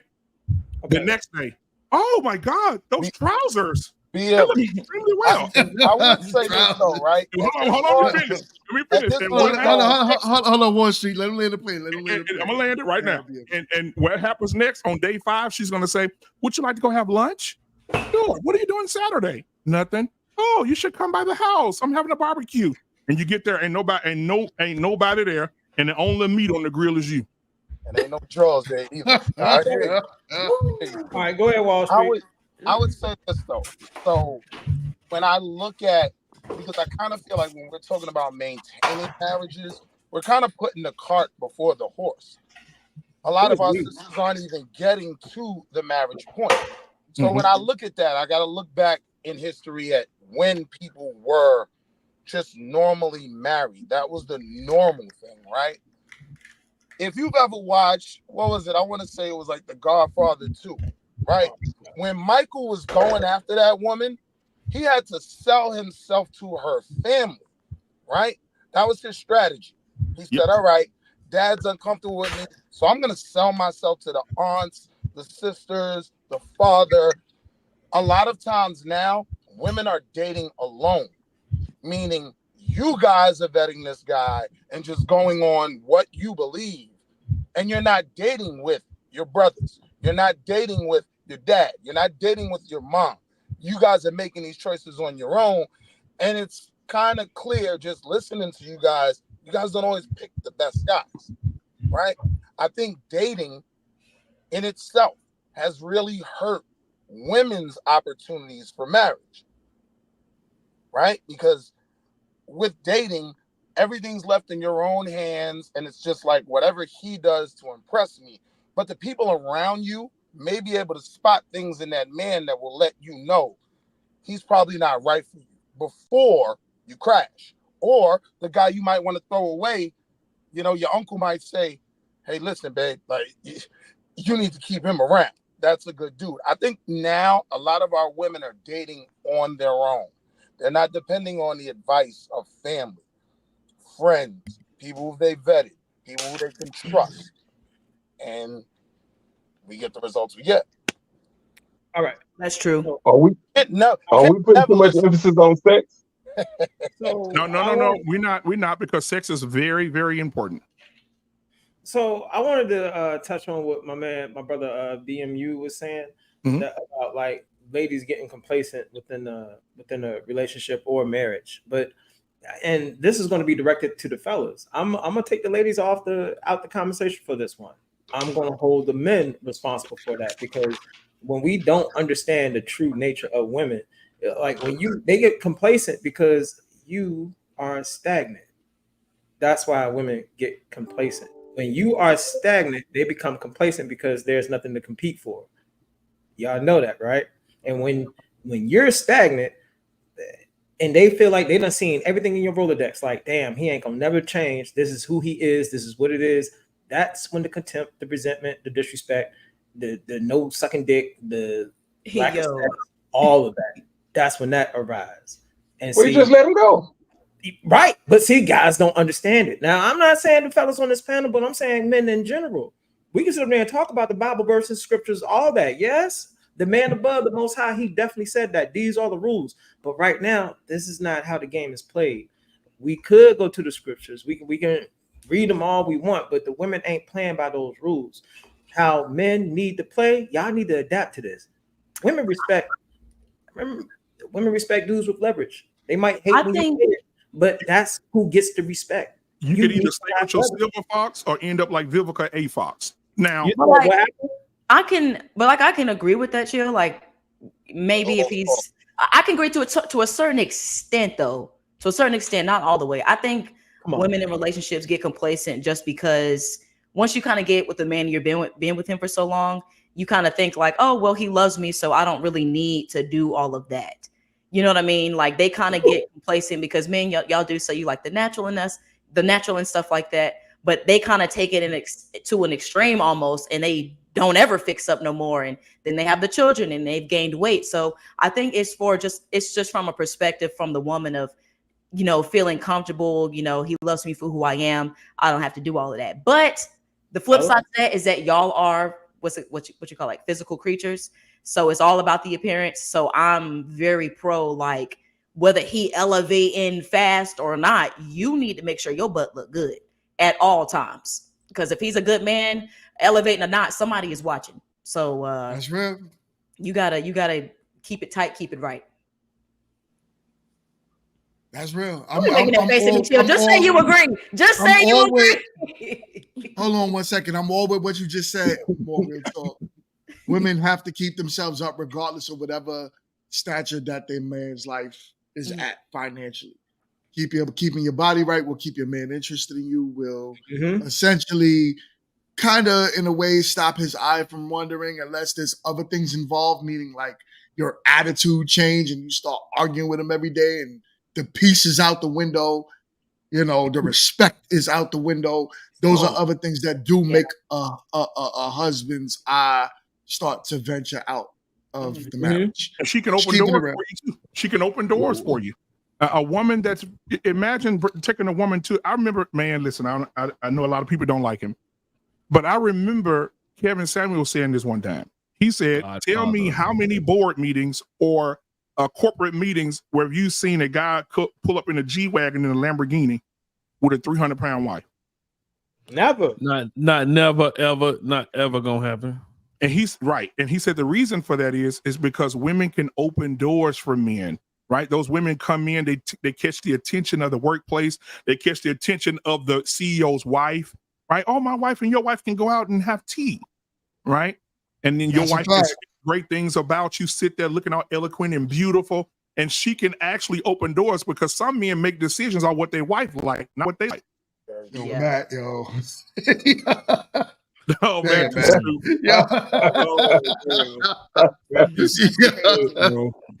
Yo, son. Wow. But oh man. Yeah, wow. But be mute since you're the resident preacher. What the Bible say about a nag? What did the Bible say about a nagging woman? It is better for a man to sleep on the rooftop of his house than to sleep in the house with a quarrelsome woman with a poisoned tongue. So now I see why you in the closet.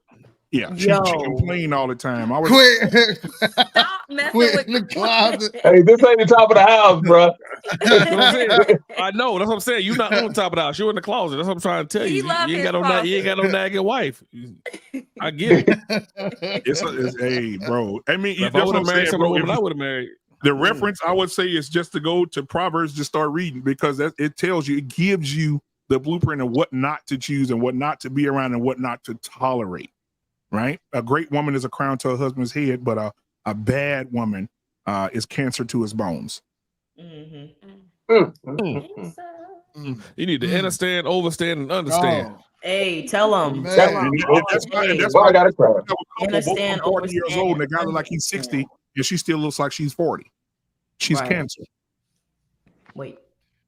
So we got a question here from Raffy. Raffy says, when was the last time you seen a 250-pound man with a good-looking woman and, he didn't have money and he didn't have Me about 7 years ago. All the time. All the time.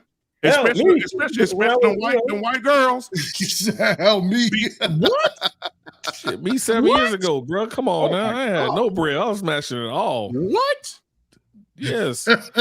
Listen, I used to smash just to have a place to sleep sometime. I'm trying to tell you. Listen. Oh, yeah. I did the homosexual thing. Yeah, I was a homosexual. 1,000%. After the divorce, I had to sling that meat, man. I had to sling that meat for a roof. I was like, baby, it's cold outside. I'm gonna have to bust them cheeks down, girl. She was big Better too. believe it. Yes. Some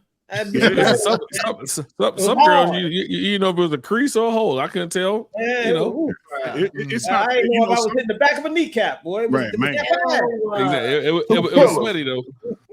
Some people say it's not fair, man, but it's a difference, bro. It's a difference, bro. It's a difference between the lady with the big guy and the little guy with the big lady. It's a difference. Men have ego, you know. And think about Shamar Moore walking down holding hands, tongue kissing Lizzo. Ain't never gonna happen. Not never. Now my 600-pound life dudes is a different situation. It's a different situation for them because they hump it for a green card or something, man. They trying to get citizenship. So it's different. You know, all them dudes trying to get citizenship. I just actually benefits or something. Yeah, just go to your local mall and just sit down and look. You'll see a black guy with slides on, ashy ankles, with a t-shirt he had on yesterday, some Walmart and1 shorts with a do-rag on, with a fine ass white girl standing in the Great American Cookie line waiting on their cookies. I need to comment. I do need to comment on this one. Look, Auntie's pretzels. See, I done dibbled and dabbled in the interracial field a little bit, and now I rebuke it. I'm no longer doing the whole interracial thing. I can't do it. Look, y'all, let me tell you something. Never giving it up. These man, these Beckys and everything. Look, there's a time limit on that thing, man. There's a shelf life on the whole Becky thing. When they turn 30, they Karens. They still gonna try to act like they Beckys, but when they turn 30, they Karens, man. Y'all, you know, Quint, you might locked up. I don't know. So, but you might have looked up. I'm just gonna say a newer model. You get a newer model, man. Their lifestyle, how they, you know, their level of cleanliness, and I'm talking about all levels. I'm talking about highly paid, up there professional women, man. It's just their lifestyle, man. I can't get with it, man. I can't do the whole interracial thing no more, man. I can't, man. Them heifers dirty, man. I'm sorry. As soon as they kiss their dog with their lips, I gotta let them go. Bro, I'm telling you, man. Cats running on the counter and everything. We gotta be careful. We gotta be careful because you saying that you don't want her to be nasty and she kissed the dog in the mouth, you done. But what's the difference than that? And you go and pick your black girlfriend up from work and she just sucked the nigga dick in the basement before she picked up from work. Licked his ass. This is a family show. This is a family show. All I'm hearing is, I looked up, I heard sucking dick and licking ass like y'all. Like, we ain't gonna do that. That wasn't this big guy. That wasn't me. I apologize. I'll say this. One thing we're not gonna do though, we're not gonna sit up there and take that and just stick it on black women. Like they nasty like that. Because look, you can go pick up a white chick, you can go pick up an Asian chick, you can go pick up any kind of chick, and 9 times it's a possibility they don't went up there and had some sloppy seconds or something, man. Yeah, you just don't know. Hold on, now I wasn't done my sentence. You have to let me finish. You have to let me finish to understand what I'm saying. I was gonna bring it up too.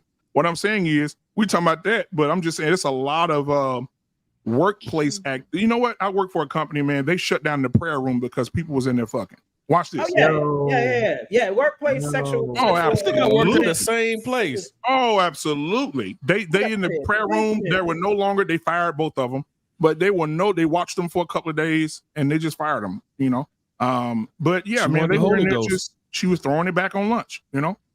That's And well, at least she was saying thank you, oh God. Fellas, Oh God, this oh God, ain't oh nothing new. This is nothing new. You can literally go outside, pull up a chair, no matter where you at. Go to a restaurant, pull up a chair and watch. Go to your job, pull up and watch. As the dating market gets harder and harder on them, you're going to start to see them waver on some of the bullshit they're trying to get you to go along with. They're gonna waver on the hype. They're gonna waver on the looks. They're gonna waver on when they're gonna give up the cheeks. I'm seeing it. I'm just out here and just enjoying it. That's why I don't see a value in marriage. Not saying there ain't no value in there. I want everybody who is marriage ready to go ahead and do that thing because you ain't gonna be able to survive by yourself. But do you think, Chill, that's just kind of like the desperation that's out there now? Not saying like, oh yeah, women are desperate right now. Women are desperate, and yes, it is desperation. So they're gonna compromise on some of these standards that they have, man. And they out there hunting for very specific dudes. See, ladies look at me and be like, "Oh yeah, he got way too much confidence." I'm gonna try it though. I'm gonna try to see if I can get him to lean on his hard ways. I'm gonna see if I can change him. But about 3 months in, and be like, "Nah, I can't change him, and he gonna take all my years. Let me just." Yeah. Well, I'm looking at these. I'm looking at these ladies' faces on the panel. They're like, they can't wait till Tuesday. I'm like, good gracious.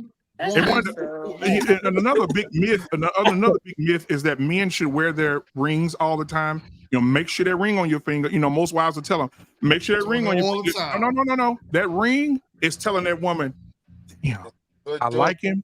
I can fuck. I'm sorry. I like him. I can lay parallel with him. Yeah. Get what I need from him, and I ain't gotta do nothing. When I'm finished with him, he got an obligation. He got to go back home to his wife and kids. So I ain't gotta worry about him getting on my nerves. All he gonna do is come over here, give me that D, give me some of that money, and take care of me, and we good. I'm gonna send him out the door. Wait. You're making these women sound like the booty warriors. Professor, put it back up. I want y'all to be careful. Be careful about that. Negative. I'm gonna tell the men. You see that comment? Negative, Matthew. Especially the married men. Be careful. Cancel all of that. Ladies out there, they do love a married man. Yes, they sir. love a married man with kids too, because married men are the most single men on the planet. Why wouldn't they? Right. Can I? Oh my God! Who's the most single? I'm gonna She tell said you. married men are the most single men on the planet. They're most single men on the planet. Ain't never been married. All right. Not me. Let me land my damn plane, man. Yeah, man. Listen, check this out, man. Women love married men, especially men with kids, because it especially in today's time, it shows stability. It shows that somebody is taking care, especially if he's good at his goddamn job. And you can tell by the look of that woman's face, she looking young, she looking vibrant, her skin popping and glowing. She ain't stressing. Yeah. I'm gonna have to cut that heifer stoke to take what she got. And see, a lot of dudes, y'all gotta watch out, man. A lady will sit up there and be whatever you want, because she's trying to get it in and nudge out that wife's position. She being competitive. So why ladies sit on the panel and be like, I ain't trying to compete for no man. Okay. But I would say that some of the most attractive men to black women are black men who are already being good to their women. Not today, Matt. Yep. Yeah. And Matt trying to drop y'all. Right.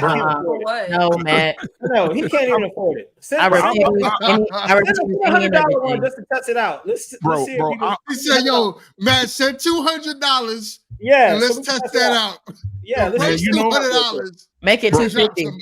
Yeah, I've sat at work and listened to women say that. I've sat at work and listened to women see men, and the ladies on my team, she'll say, "You know what? You can tell a man, they single now. You can tell when a man is ain't getting on their home or his wife ain't good to him."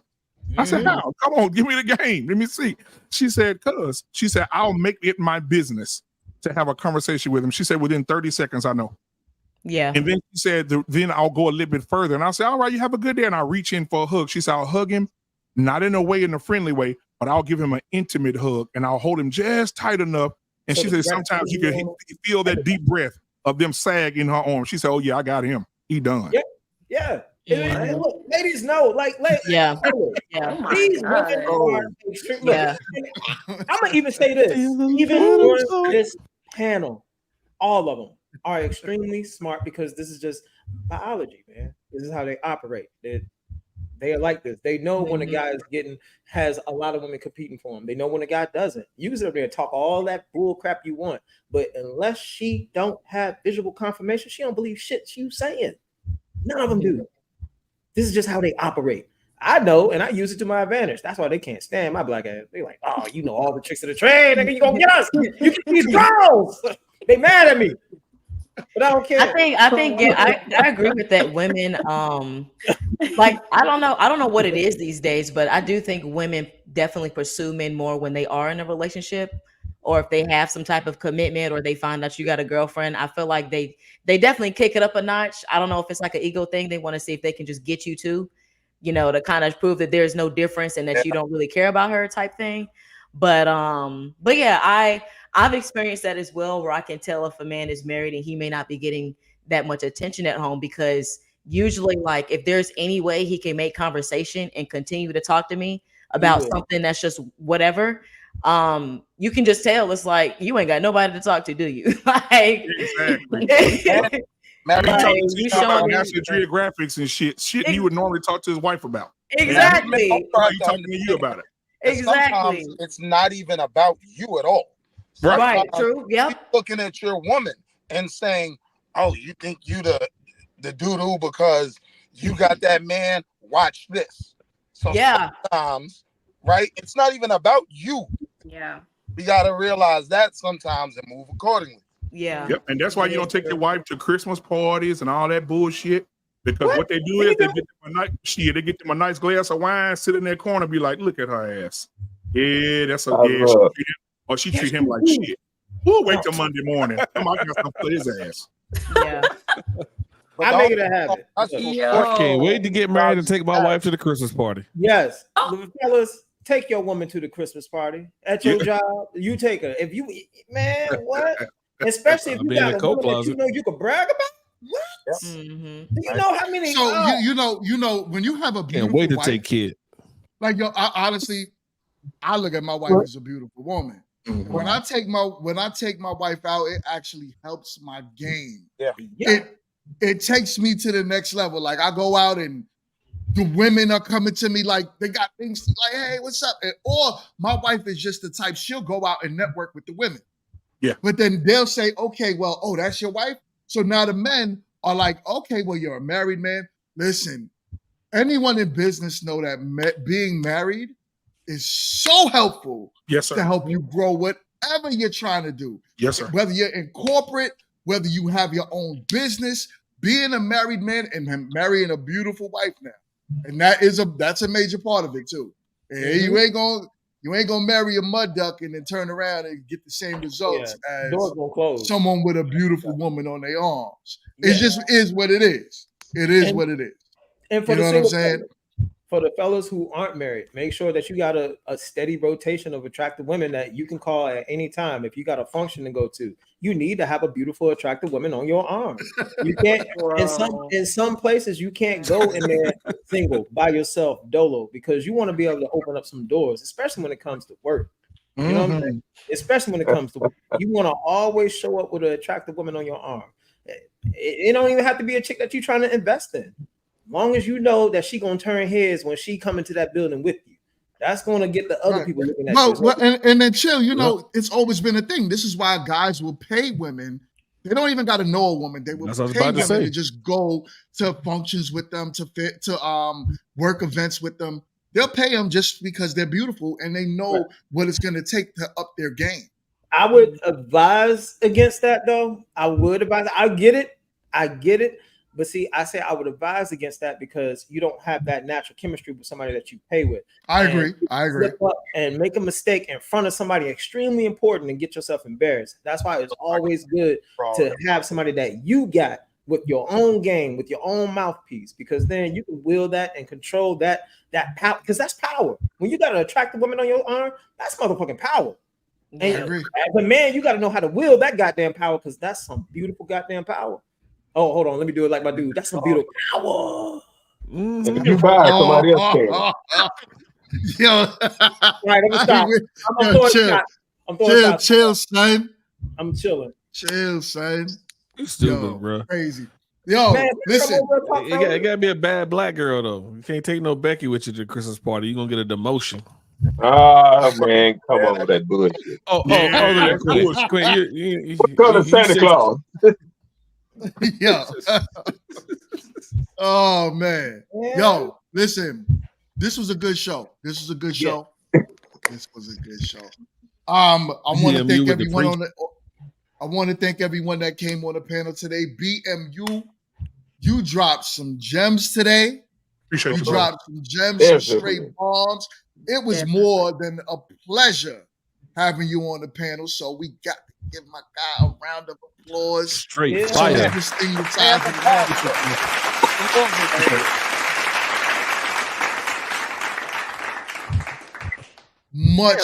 Much appreciated. Oh, hold up. We got another super chat before we got good content and free. Salute. What's up? Medium Man, my guy. Yo, I wish you was here because we had a conversation and I had to bring your name up earlier on some data that you said the other day about Houston and the data that came out that was false, that Spiritual Word put out about the 42,000 people with the STDs. So I watched your review and you said that it was false information that was put out mainly because people didn't do their research, they didn't read. So I had to back that, and I had to back that with your video and what you said. So much appreciated, and thank you so much all the time for dropping bombs, gems, and everything that you do on your channel. And coming over to this channel and doing the same. So this was a great show. Thank y'all so much for being on. BMU once again, and everyone else on the panel. This is a great topic. You know what I'm saying? I'm loving it. It's growing. This channel is growing. The conversations getting better and better every week. Then we have our grown women talking. So stay in tune for that on Tuesdays at 9, where I'm gonna get Kit to talk. Hell yeah. Kit had enough today, boy. She was done. Done. This is crazy. Hey, Kit, come to my boot camp. I got you. We're gonna get you. I'm gonna get you a man, girl. Come on, I got you. Sign up for boot camp class. She don't want that life. My bestie can tell you I have no problems there. Her problem is like some of the ones she got. But I got you.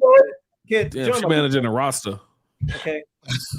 Like, my bestie is on here. He can tell you I have no problems. This has nothing to do with me at all in that regard. I'm not even going to say I'm not. Look, I have learned when you can't say nice things, you don't say anything. And I am just sitting here listening to the good old conversation of the GMT. I'm always loving to be here. Can't wait till Tuesday.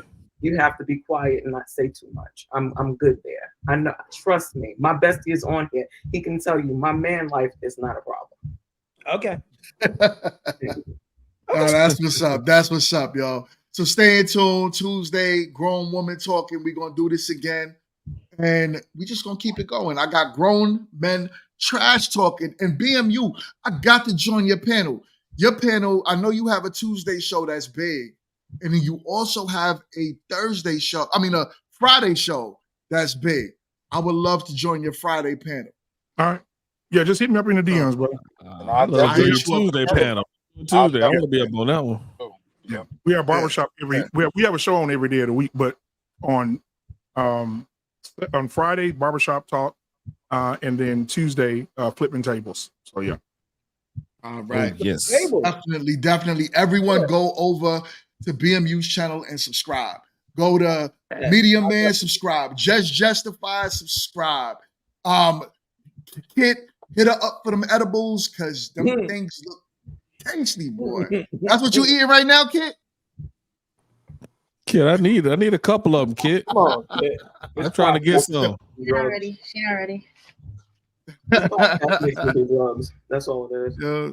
But hit up everyone, subscribe, and make sure y'all stay in touch with the gang. MRT, go to her channel and subscribe. Subscribe.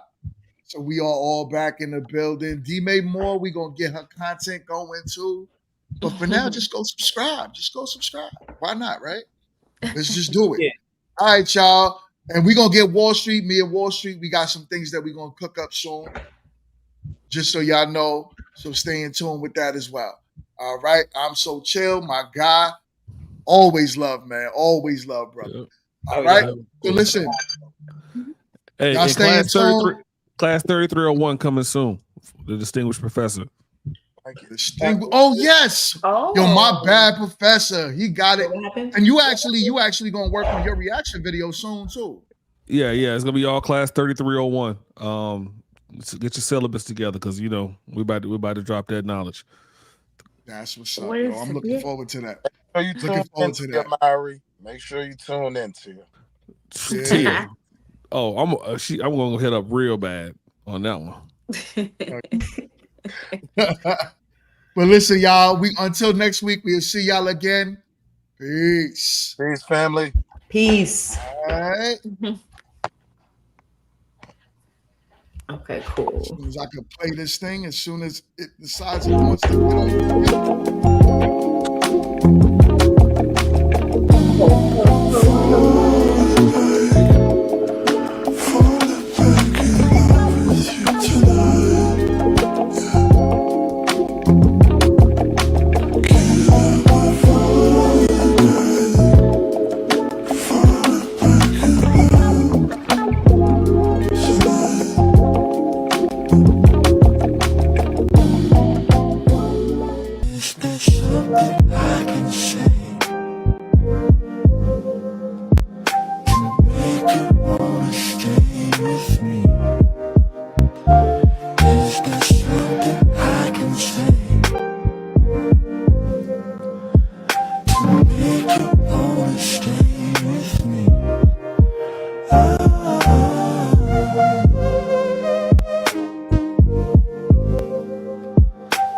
Make you wanna stay